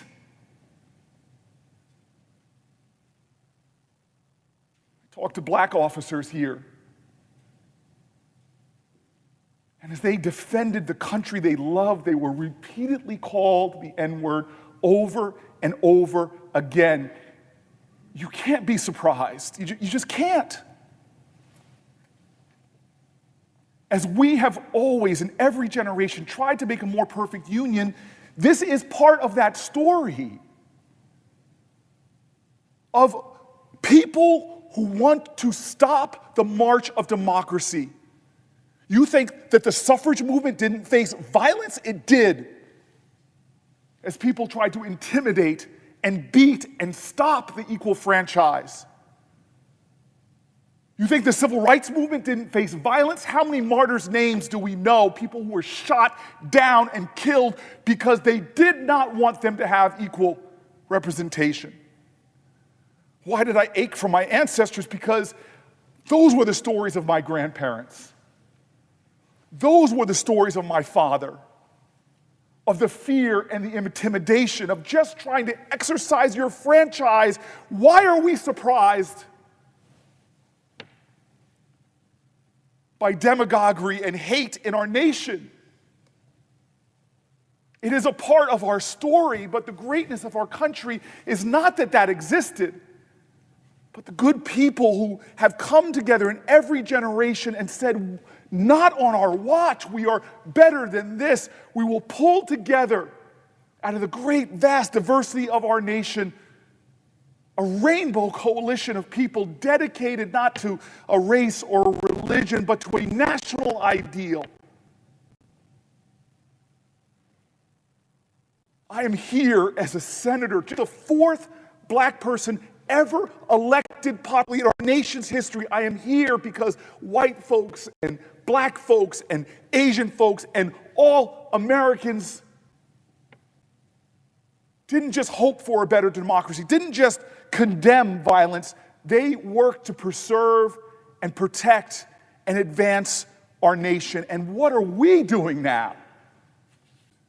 Is this going to be a day where we just condemn what happened? Is this just going to be a day where we point fingers of blame and feel good in our contempt for those who are at the core of that? If that's what this day is about, it is for naught. Because we fail then to recognize this is not about a day.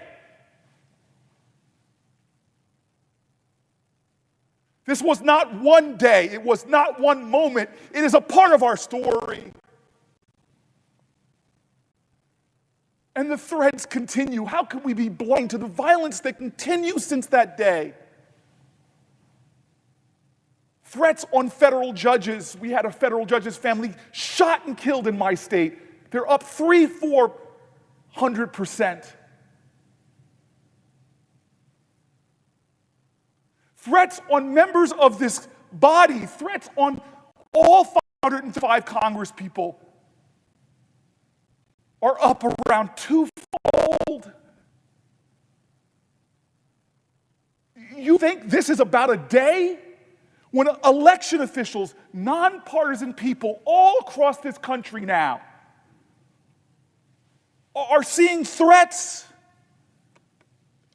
Reuters documented more than 850 threatening, hostile messages aimed at election officials in Philadelphia. A Republican who dared to tell the truth about the election, mirroring the words of then President Donald Trump's highest officials that the election was fair. What happened to him? Threats and intimidations, people calling his home, literally threatening to murder his 3 children. You think this is about one day in time? A survey from the Brennan Center for Justice in April of 2021 found that 1 in 3 U.S. American election officials feel unsafe because of their job, and about 20% listed threats to their lives as a job-related concern. This is not a foreign country. This is the United States of America, and our election officials, nonpartisan individuals, Republican, Democrat, fellow Americans, are afraid to do their job because they tell the truth. This is not about one day. This is a story from the founding of our country, as our founders tried to break with the course of human events and establish here the greatest experiment of humanity. There were people who wanted authoritarianism, the people that wanted bigotry, there were people that wanted to protect with violence the kind of despotism that we broke away from. We make a big mistake if on this day we just talk about what happened here. We have protection. We have security. But all across this country right now, there are believers in this democracy that have the same fear that my grandparents did, the same fear that my father did, the same fear that blacks and whites who joined arms to march across the Edmund Pettus Bridge for voting rights did. This is a cancer. It has always been here. And we make a tragic mistake just by talking about this day. Because when I survey the United States of America, I am so worried. There has never been a time in my life where I've been more worried about this democracy.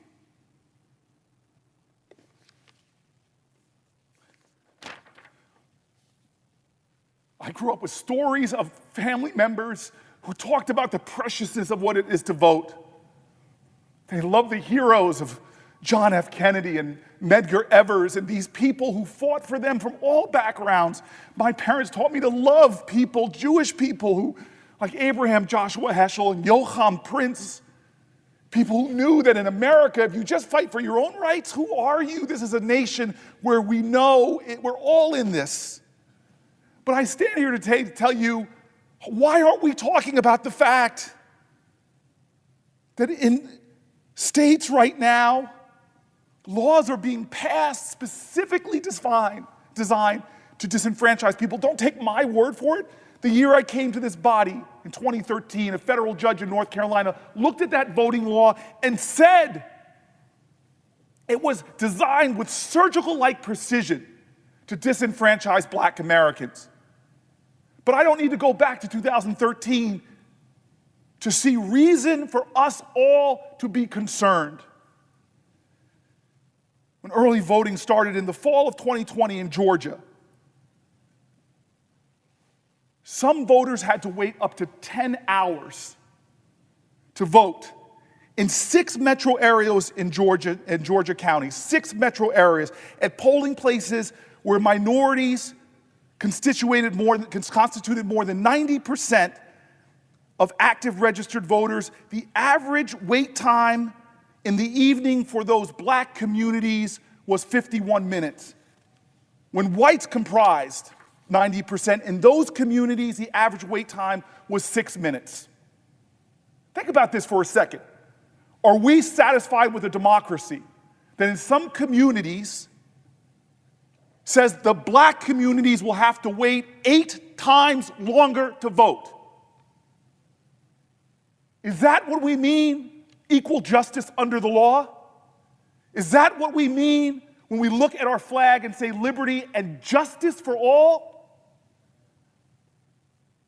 There are states right now passing voting laws to make it harder to vote.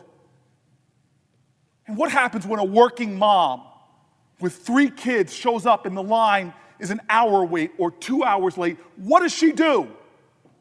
Is it fair to her?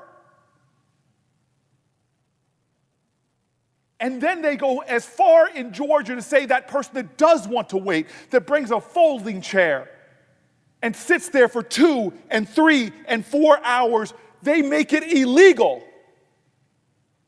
for that person who might have diabetes, illegal for that person that might have a medical condition, for someone to bring them water?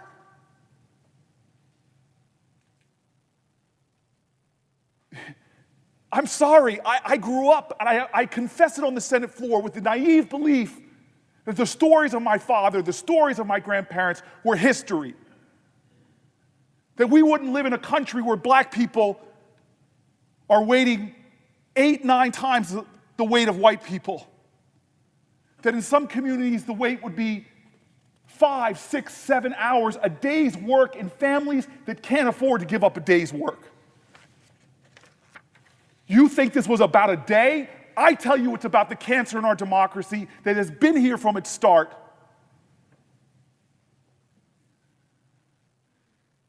This country's very survival has to be faced every generation. Democracy is not certain, it is not automatic. Democracy is hard. Democracy takes work.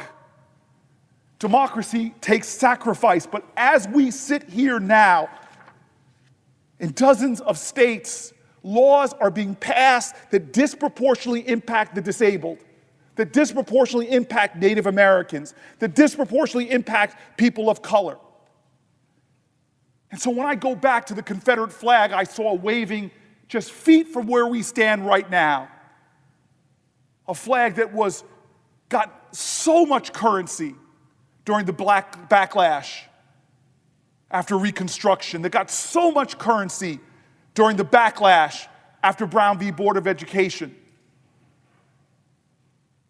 I know it is part of a larger problem that none of us who love our nation and love this democracy can ever rest. There's 2 people I want to mention before I conclude. Both men I've come to admire. Both men risked their lives for this country. They weren't like our great, great veterans who fought nobly, and many of them died. But I hope we don't cheapen the truth of their story, because they did the work here at home,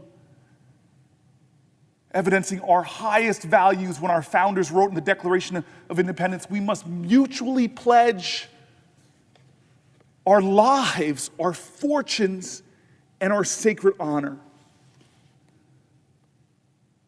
Both of these men happen to be black, but it's a value that's evident in all backgrounds, in all people. I'm here because of that truth. Both of them were riddled with hateful words, called the N-word over and over and over again. One of those men I had the privilege of serving with. Both of these men were violently attacked. Well, John Lewis was violently attacked as he tried to advance this democracy. He was beaten, had his head cracked open on the Edmund Pettus Bridge, spit in at sit-ins, and he won battles with others, and he came to Congress, and he worked and fought and defended, and Republicans and Democrats supported the voting rights bill. But then it was gutted by the Supreme Court. And may you all have the experience I have, where your heroes become your friends. And I would ask him, how did it feel to watch part of his life work be torn apart and have these new voting laws that disproportionately impact African Americans? How did it feel? And John Lewis, this man of peace and this man of grace, just says to me, you cannot stop the work of this democracy. One generation's gains don't pass on like an inheritance to the next. They have to earn them. Well, the other person is a guy named Harry Dunn. Like John Lewis, he put his life on the line defending this Capitol. He's a Capitol police officer.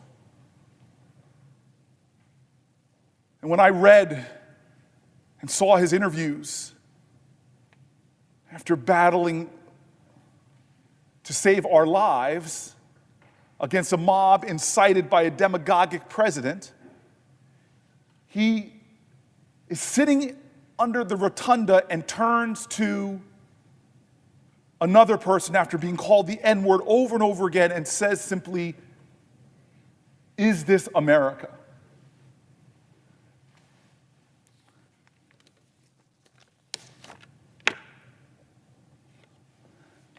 I hope all of us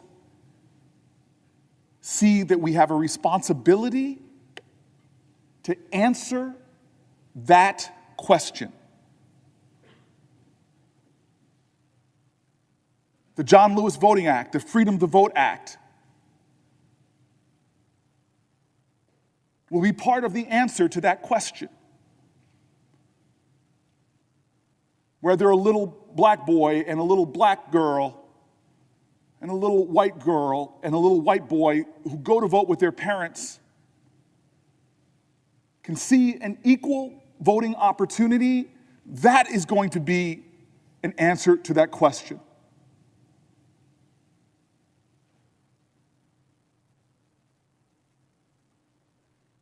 Every generation has got to make this country live up to its promise.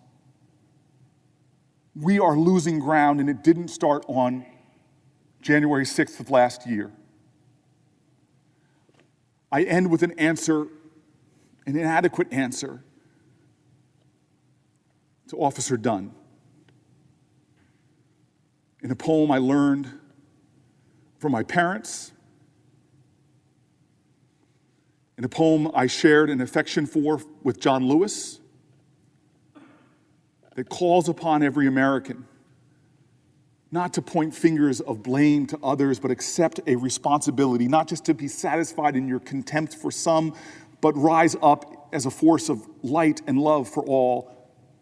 I end with Langston Hughes' poem, "Oh, let America be America again, the land that never has been yet, but yet must be, the land where everyone is free, the poor man, the Indian, the Negro, me.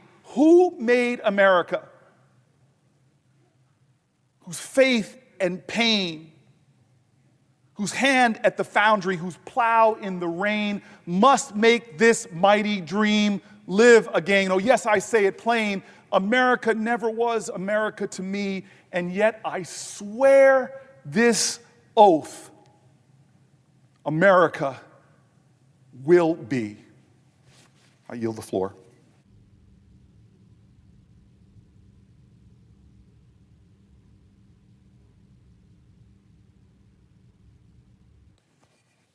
Mr. President. The senator from Massachusetts is recognized. Thank you, Mr. President. First, I want to thank Senator Booker for his powerful, powerful statement. The whole country has to hear what you said. I want to thank Senator Kaine for your powerful words as well. It's just so important that people of your stature speak to our country and what we should be aspiring to do. So thank you for your leadership. Thank you to Senator Klobuchar for organizing this incredibly important moment on the first anniversary of the insurrection against the Capitol.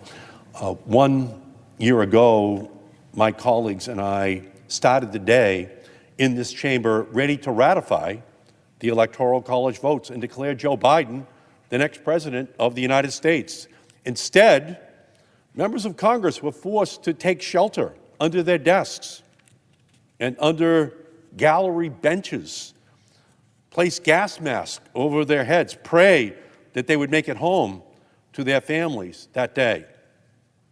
Our staffs, journalists, Capitol workers wondered if they would live through the day, and their views of their workplace changed forever. Instead of a day celebrating the workings of our democracy, our nation was met with anti-democratic, white supremacist forces storming their way inside this building, violently attempting to overturn the results of the 2020 election. It was an insurrection. 1 year ago, the people's houses changed. But even though the ratification process, which recognizes the will of the American people, was interrupted. It was not defeated. On the night of January 6, 2021, as members of Congress returned to the chamber to ratify the results of the election of 2020, our democracy prevailed. But we thank the Capitol Police. We thank them for what they did that day. Some lost their lives. Some were injured. Some still suffer from the traumatic impact of what they had to do in order to protect these chambers, in order to protect the Electoral College votes that were in the well of this chamber. The whole country has a debt of obligation to those police officers and what they did to stand here and to protect all of us, the staff, the members, the parliamentarians, but to, more importantly, protect democracy. Because we were able to return here after 8 p.m. that night in order to cast those votes. And we owe a great debt of gratitude to those police officers who sacrificed so much on that day. But tragically, former President Donald Trump's big lie has turned into the big threat to our democracy. The insurrectionists were unsuccessful in overturning election results, but the death, injury, and breach of national security they cause must be held to account. And I want to thank the House of Representatives Select Committee to investigate the January 6th attack for their commitment to that ongoing mission, as well as the hard-working men and women of the Department of Justice who have already brought charges against more than 725 individuals for their involvement in the insurrection. Donald Trump does lie, but the video, text, and messages from January 6th do not lie. We all saw what happened that day, and anyone who orchestrated, abetted, or participated in the January 6th attack must be held accountable. That includes those at the very highest level of our government. It means, as Attorney General Merrick Garland said yesterday, following the facts wherever they may lead. And if the facts lead to Donald Trump's criminal responsibility for the insurrection, then he should face the same consequences as anyone else, even if it means the only place he'll be in 2024 is in jail. But even as we now reflect on this day 1 year later, we must understand that investigation and prosecution alone will not prevent another attack on our democracy. This problem is larger than any one person or candidate or election cycle. We cannot forget the role that online platforms played during the lead-up to the insurrection. Make no mistake, social media platforms have become hotbeds of disinformation, hate speech, and dangerous conspiracy theories. Today, the seeds of offline harms are planted, grown, and spread online. In the days before insurrectionists attacked the building, social media platforms, black boxes, algorithms promoted election misinformation and political groups that spread Trump's big lie. We need to open the hood to the online systems that are pushing toxic content to the public and feeding dangerous social movements online.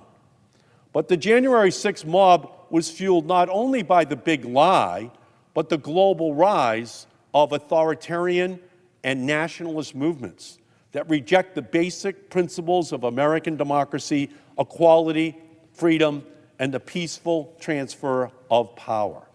The attack on the Capitol revealed the growing fragility in our democratic processes and institutions, a systemic weakness caused by years of falsehoods and policies meant to undermine our right to vote in free and fair elections. It is unbearable to think that a big part of America no longer believes in any kind of democracy. They no longer believe in the rules that we all live by, in the pursuit of goodness and fairness and progress. Donald Trump is gone from the White House, but we know that the hate and division that defined his corrupt tenure has been with us since our founding. So many were willing to believe lies about the legitimacy of President Biden's victory because they had lost faith in the integrity of our democratic system.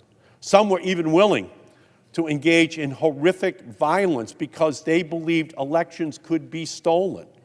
The architects of the January 6th authoritarians, white nationalists, and those who stand to benefit from the continued undermining of our democracy want us to feel this way. For years, the dangerous coalition has worked to limit access to the ballot box, undermine fair voting districts, continuously spread disinformation about voter fraud. And in the wake of their attack on the Capitol, they now have accelerated their efforts. In 2021 alone, 19 states have passed 34 laws restricting the access to voting, continuing the assault on our electoral system. These efforts have eroded Americans' faith that they can actually choose their own elected representatives, sabotaged public trust in electoral outcomes, and disenfranchised countless voters, especially communities of color, indigenous people, the poor, young Americans, and individuals with disabilities. The big lie is that the election was stolen from Donald Trump in 2020. It was not. The big truth is that Donald Trump and his allies have put in place a process to steal the election of 2022 and 2024. That is the big truth of what is going on in this country right now. And the way they're going to accomplish that big truth is by having state after state in the United States pass laws which restrict the access to vote for black and brown and indigenous and poor and disabled Americans. That is the big truth about what is going on in our country right now. A systematic plan to steal the election of 2022. To steal the presidency in 2024. And the Republican Party has become a wholly owned subsidiary of Donald Trump on the issue of voter suppression, on the issue of making it impossible for this body, for the United States Congress, to pass laws which protect the rights of every American to vote. But we do have a chance right now on the Senate floor to stand up to this anti-democratic movement and to banish these discriminatory policies and put them in the political dustbin of history. The Senate can and must take action to pass the John Lewis Voting Rights Advancement Act and the Freedom to Vote Act. And we must abolish the filibuster. If just for this issue, to protect the right to vote for every person in our country. And with these bills, if we modify the filibuster, American voices will no longer be drowned out by special interests, by redistricting that keeps black and brown communities marginalized, and by voting laws that are reminiscent of poll taxes and literacy tests that were used for centuries to stop black voters, minority voters, from participating in our democracy. We need expanded early and mail-in voting. We need automatic and same-day voter registration. We need to make Election Day a national holiday. We need to get rid of hours-long voting lines. We need to ban partisan gerrymandering. We need to get dark money out of our elections. We need to end the discriminatory voting laws that restrict access to the ballot box on the basis of race and age and income and more. We now have the opportunity to make sure that every voice is heard in our democracy. The 85-year-old black woman in Georgia who has waited hours to cast her ballot without even a bottle of water. The newly naturalized family in Arizona who took the bus 45 minutes to the closest voting location, energized by the chance to fully participate in American democracy. The mother of 4 in Massachusetts who works 2 jobs just to make ends meet and desperately needs that mail-in ballot. These are the voices that the ugly mob of hate and violence and division that attacked the Capitol on January 6th do not want to be heard in American politics in 2022 in the United States of America. But will we stand up? We have to ensure that at our moment in American history, that there's enough evidence to convict us of having stood up for democracy, of having fought for all of those who will otherwise be disenfranchised. This year, 2022, in the United States of America. Otherwise, we will have been found wanting in preserving the foundations of our democracy.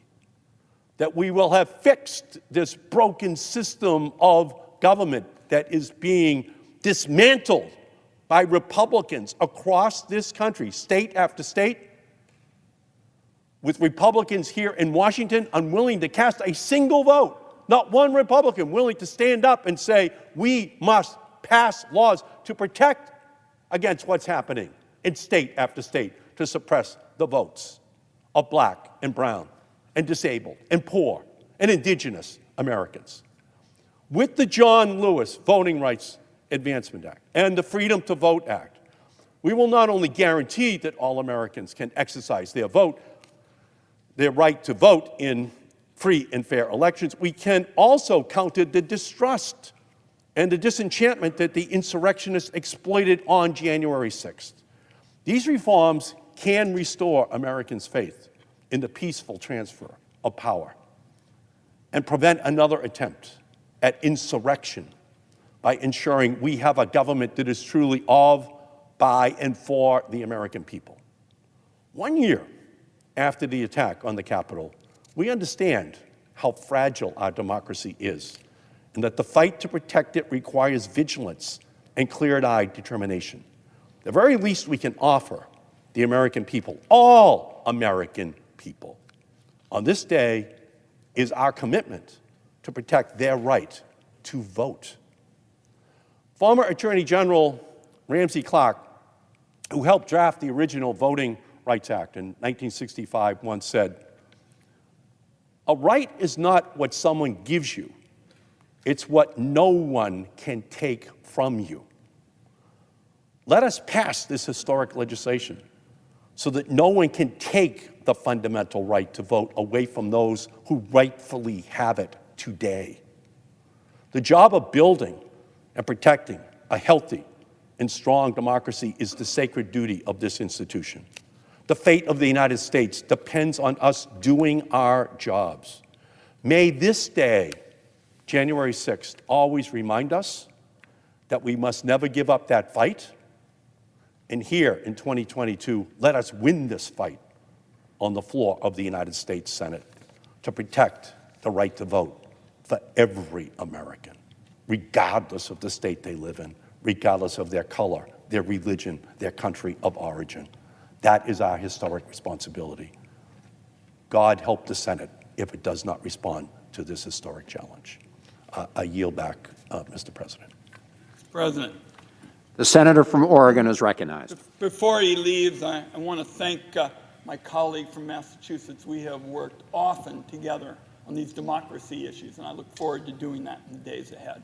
I also want to commend Senator Klobuchar from Minnesota, because she has been our point person on the Rules Committee, which is central to this whole debate. I think we all understand what's at stake. That's what my colleagues have been outlining, and I think we have been very fortunate to have Senator Klobuchar at the helm, and she and I have worked together on one of the issues I'm going to talk about, vote by mail, but I just want people to understand how valuable she has been.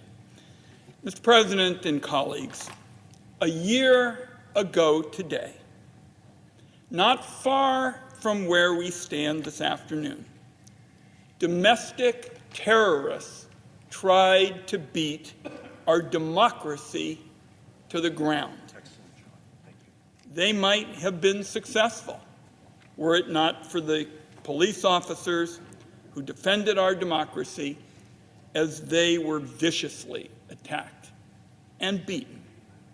Before anything else is said, in my view, by an elected official, we need to salute these officers and all those who work day in and day out alongside them here in the Capitol. For their courage, we ought to be eternally grateful. The insurrection on January 6th was instigated by the former president who wanted to undo the results of a democratic election. Let's also understand that, unfortunately, inciting the mob wasn't the end of it. Donald Trump didn't exactly walk quietly off into the sunset after the Biden inauguration. The effort to undermine our democracy, to end free and fair elections in America, goes on as we speak. Support for the big lie is essentially unchanged from where it was a year ago. And an awful lot of Republicans who said after January 6th that they were done with the former president have cozied back up to him just 12 months later. The only reason the mob is not here today is Donald Trump didn't summon them back. Now, in my view, it's our job to ensure that another attack like this, or by any other means, never succeeds. And we'll have more to say about those issues in the days ahead. In my view, protecting the vote has got to be step one in protecting democracy. A guiding principle for the Senate must be that while politics may guide a citizen's vote, it should never determine whether they are allowed to vote. To act otherwise would undermine the very foundations of a representative democracy. Empowering voters with a system built on integrity and accountability, a system that promotes participation rather than discourages it, a system with a real history of bipartisanship. Mr. President and colleagues, that's the kind we have in my home state of Oregon. Oregon believes so strongly in the right to vote that everybody gets a ballot sent straight to their home. Mr. President, I'm honored to say that I was the first United States Senator elected in an all-vote-by-mail election. Back then, it was Oregon Republicans who were pushing to expand vote-by-mail. A Democratic governor even vetoed a vote-by-mail bill in 1995. Right after my election, the Oregon Republicans flipped back, and vote-by-mail was suddenly, oh, so bad. Now, everything flipped a few months later when my friend, Gordon Smith, a Republican from Eastern Oregon, became the second United States senator to be elected by mail. At this point, Oregon voters said, we've just had it with everybody looking for some kind of partisan slant here. We just think vote by mail is a really terrific idea.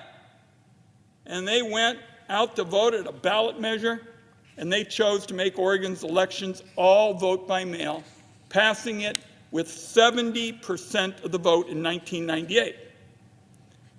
This, in my view, is the culmination of a process that started 40 years ago with some local elections in Lynn County, a small county in the western part of our state.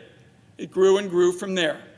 Election officials learned that when you let people vote at home, participation goes up and the costs go down. One of the biggest defenders of Oregon's vote at home system was the late Dennis Richardson.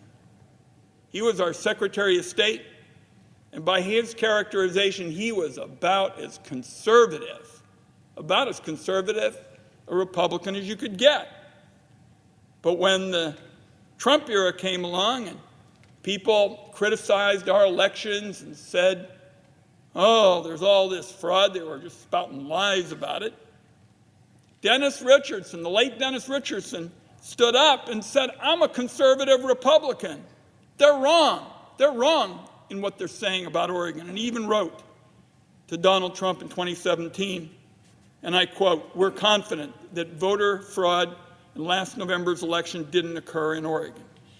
Every election now, Mr. President, young Oregonians watch their parents voting around their kitchen table.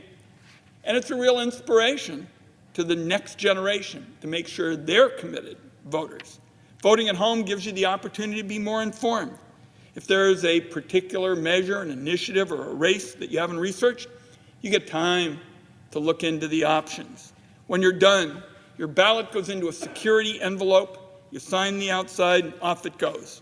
For me, that's when I head from our home in southeast Portland, the Sellwood branch of the Multnomah County Public Library, drop my ballot in the collection box, and head home. No long lines, no glitchy touchscreen systems, just hassle-free voting.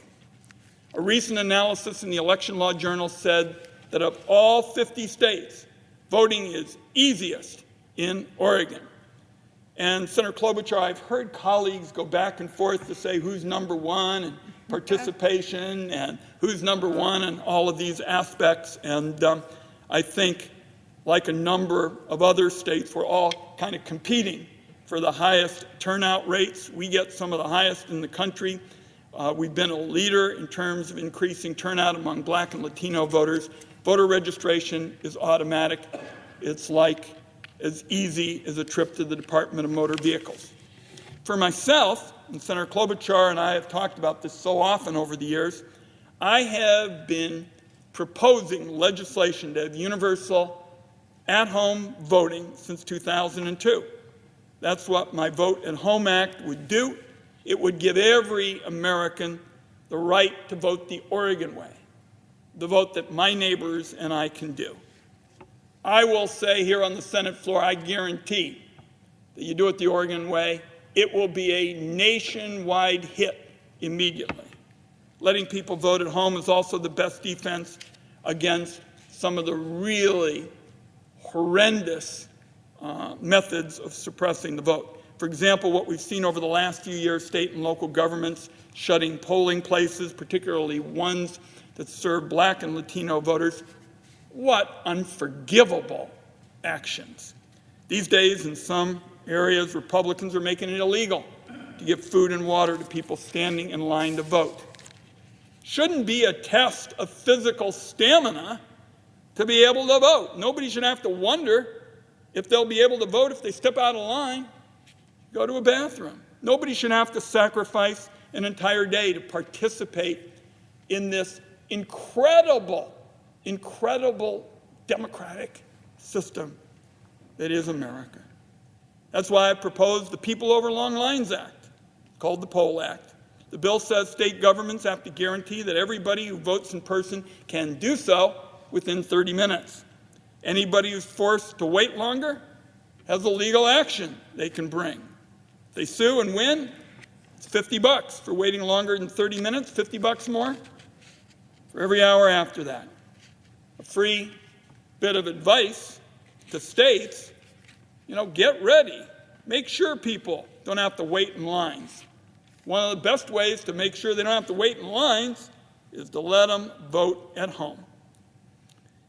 It's not just Oregon, by the way, that votes by mail, and I think Senator Klobuchar, we heard some of our colleagues talk about their states and voting by mail. If you need another example, let's think about the United States Armed Forces. Most service members and their families vote by mail in every election. All of the people who wear the uniform in the United States can vote by mail in every federal election. Been that way for decades. So, the bottom line is that we think it's time to get the Oregon system into every nook and cranny in America. We feel that way because it works. It raises voter participation, lowers the cost of running elections, helps voters be more informed, safe and secure. And if you're resisting safe and efficient elections with higher voter turnout, then you're suppressing democracy in America. My home state of Oregon shows the way to preserve America. Mr. President, I'm going to close my remarks. I think we'll have Senator Klobuchar speak for all of us here in a moment. But in my closing, I want to touch just for a moment on my family that I'm so proud of. My German family fled their homeland, a place where they were deeply rooted in that nation's society, as my grandfather was a member of parliament and served on the Berlin City Council. My family was forced as Jews to flee the fascists who had taken over their democracy. They fled to America as the last remaining beacon of freedom. With that freedom, my dad chose to serve in our army that fought against German fascism. And my dad's been recognized for his unique contributions. We were so thrilled, for example, to have the senators from Maryland talk about the Ritchie boys. My dad was one of the Ritchie boys, a German kid who taught himself English so he could be out there fighting the Nazis. And I remember the good work of the senators from Maryland and how thrilled our family was about that. So my dad was about the greatest patriot around. Felt he was so lucky to be an American, to be in our army, to stand up for American values. And my final remark here today, Mr. President, is about my dad. If my dad was alive today, he would tell us, senators, make sure that the light in America's beacon of freedom never goes out. Mr. President, with that, I yield the floor.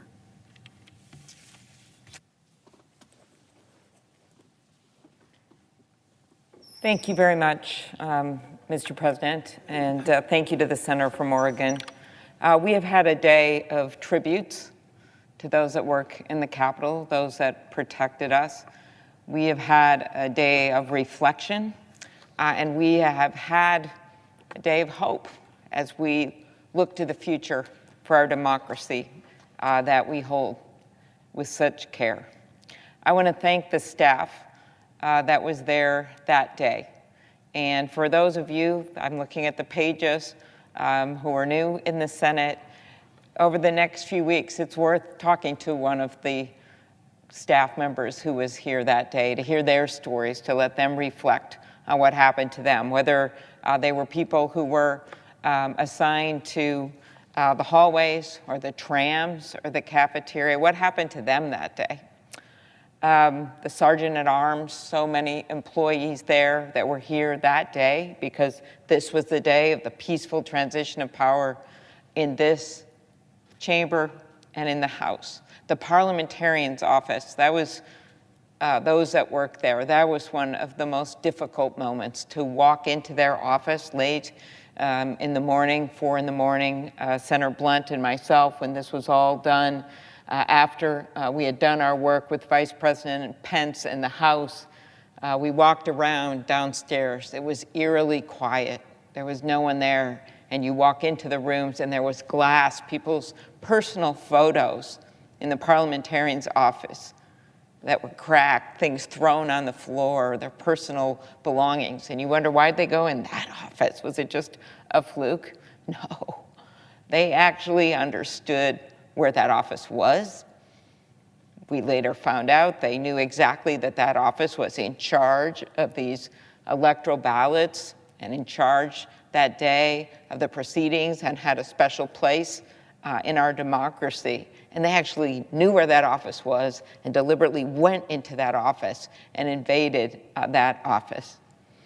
Everyone from the Capitol physicians to the floor staff, so both Democratic and Republican floor staffs that were here that day, charged with making this day move like it had over and over and over again every 4 years, when no matter who wins, we go and we do our work that is demanded of us under the Constitution.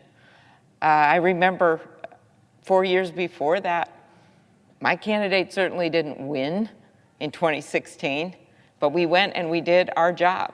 And I remember at the time, Vice President Biden was presiding over that proceeding because it was the end of his time as vice president, just like Vice President Pence was involved this last time, and he did his job.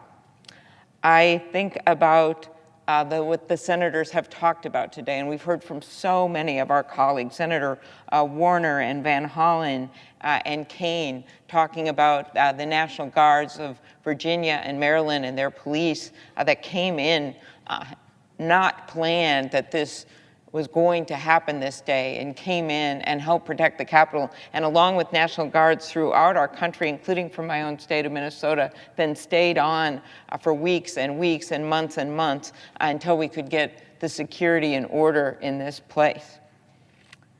The Capitol Police and so many of my colleagues, including Senator Booker, have shared the stories of the Capitol Police that day. And I know we've used some examples, some famous examples of those officers, but I think it's really important to note that every officer did something that mattered that day, some act of heroic duty by doing their jobs.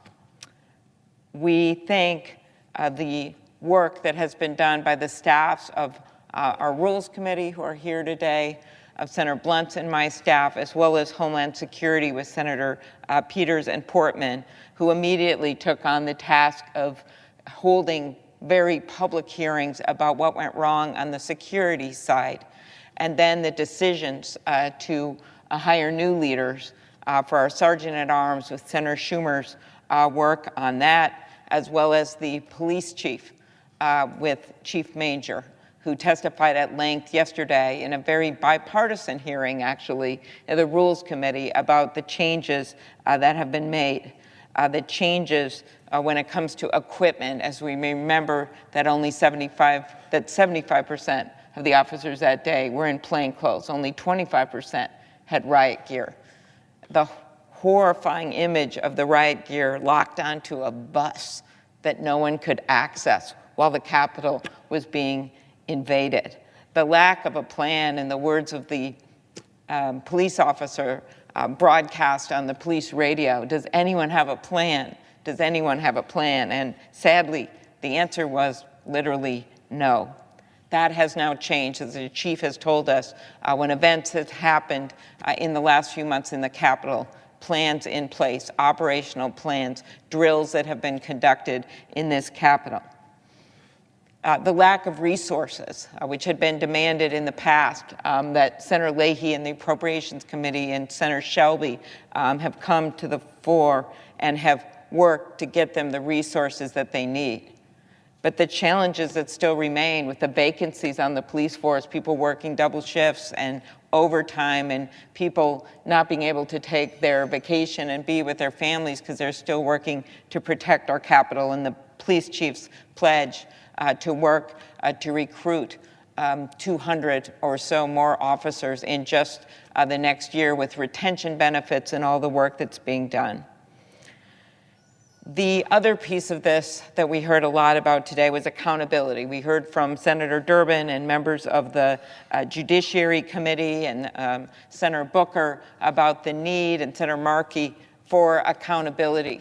And this includes the Select Committee over in the House and the investigation that they're conducting with not just Democrats, but also two very strong Republicans who have been willing to basically put their careers on the line because they believe so much in this democracy that we must get to the bottom of what happened.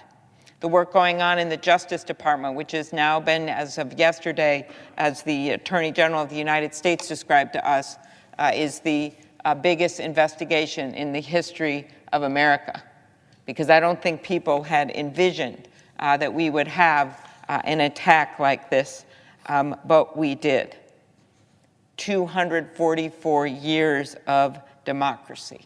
244 years of democracy that it is our charge to protect. And that is why you see this investigation. That's why you see over 700 people charged. This is why you see the Attorney General pledged to follow this to every level and to follow the facts to where they go. And we must remember in the end, as my colleague from Oregon, Senator Wyden, has addressed, this is not just and was not just an attack on a building. It was an attack on our republic. I was looking back at the inauguration day and that beautiful moment with that blue sky, and there were little snowflakes coming down. And I remember hearing the beautiful words of Amanda Gorman in her gold coat that day with that amazing poem. The singing, I remember Garth Brooks singing Amazing Grace, and I looked up at the sky and thought anything and everything is possible, and our democracy has prevailed. And I remember the words of Abraham Lincoln, actually, which I quoted in my brief speech that day when he gave his first inaugural address in front of this Capitol, and the dome was only partially constructed. It was braced by ropes of steel back then, and he promised he would finish it. And he was actually criticized for spending funds during the Civil War on the dome, as it was somehow frivolous. And to those critics, he replied, "If the people see the Capitol going on, it is a sign we intend the Union shall go on." Well, when we gathered that day on that inaugural stage, there was still spray paint on the columns. They actually couldn't get it all out because the insurrectionists had first come to that platform, because just as they knew what was going on in the parliamentarian's office, they targeted that platform because that is exactly where President Biden and Vice President Harris were going to receive their oaths of office. And there was still traces of the spray paint. The windows behind us weren't the real windows. They were makeshift windows. But we all gathered there. The president-elect, now president, would not have his inauguration in a bunker. And Senator Blunt and I strongly believe that this should be a public event. And as we stood out there, the Capitol shall go on. That was the message we were sending to the country.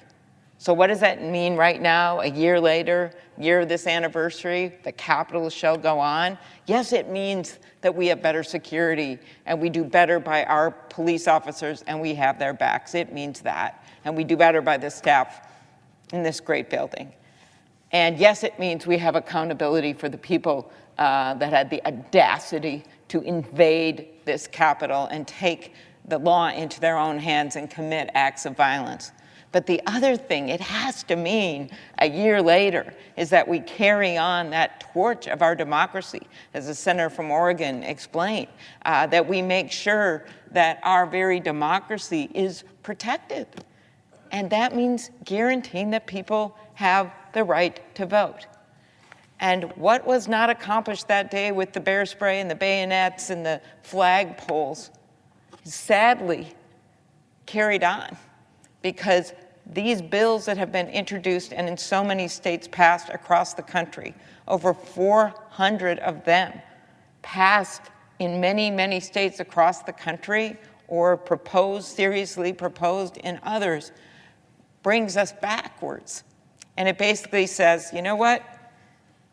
Democracy, the people that propose these bills, is not about who votes for who, regardless of who wins. It's about us choosing our voters and deciding have and have nots, and who's going to be able to vote and who isn't going to be able to vote.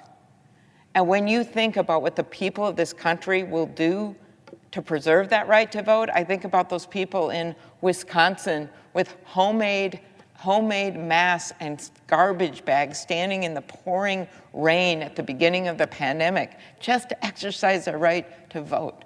I think about the veteran that I met when we did our field hearing with Senators Warnock and Ossoff and Senator Merkley and Padilla down in Atlanta when this veteran told us that he had signed up to serve our country and there wasn't a waiting line, but when he went to exercise his right to vote, he had to wait hours and hours, 4 or 5 hours in line in the hot sun just to exercise his right to vote. And he told the stories of older people that had left because they couldn't stand the heat, that they couldn't stand out there anymore. That's not what our democracy is supposed to look like. It's not supposed to look like one ballot box in the entire county of Harris County, which includes Houston, in Texas, over 5 million people with one ballot drop-off box. That's not our democracy. But the American people in that 2020 election, they said, you know what? No matter what you do to us, we're going to go vote. And they voted in droves, and they voted more votes than in the history of America. And part of that was because of the pandemic, changes were made to the laws, including some states took away ridiculous requirements that you have to get a notary public. Think about it, in the middle of a pandemic. And right now, by the way, South Carolina has put this law back in effect. To get your mail-in ballot, because you can't go vote in person because you got COVID, you have to have a notary public. And there are stories reported in the news of people having notary publics through the glass windows of hospitals sign off on the application of their ballots. All of that is designed, in the words of Reverend Warnock, so that some people don't allow some people to vote. That's what that's about. So it is on us right now to carry on the democracy.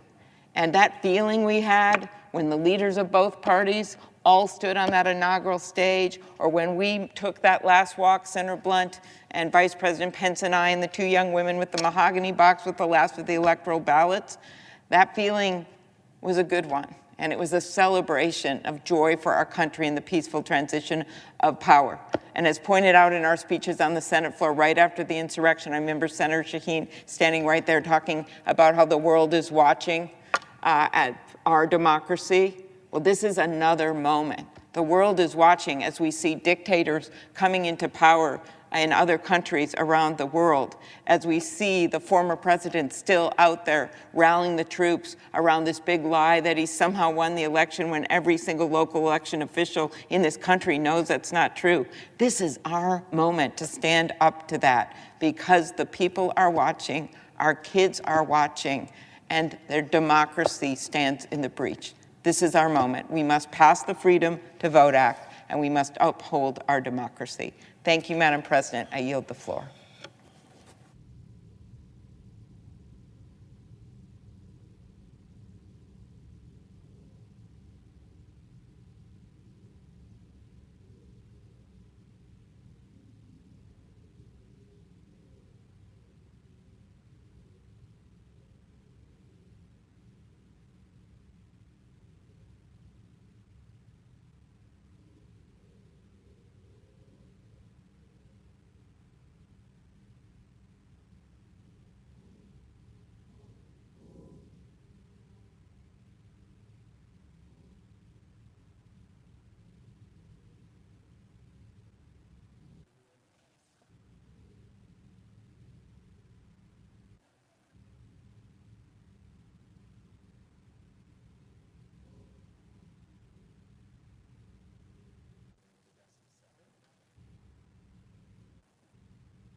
President, The senator from Nevada is recognized. I ask unanimous consent that the Senate proceed to legislative session and be in a period of morning business with senators permitted to speak therein for up to 10 minutes each. Without objection. I ask unanimous consent the Senate proceed to the consideration of Senate Resolution 485 submitted earlier today. The clerk will report. Senate Resolution 485, relating to the death of the Honorable Harry Mason Reed, Jr., former senator for the state of Nevada. Without objection, the Senate will proceed to the measure. I ask unanimous consent that the resolution be agreed to, the preamble be agreed to, and that the motions to reconsider be considered and made and laid upon the table with no intervening action or debate. Without objection.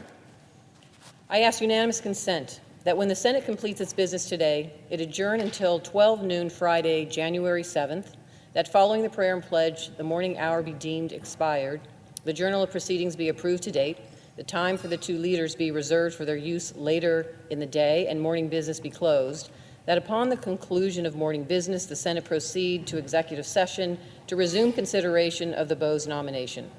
Without objection.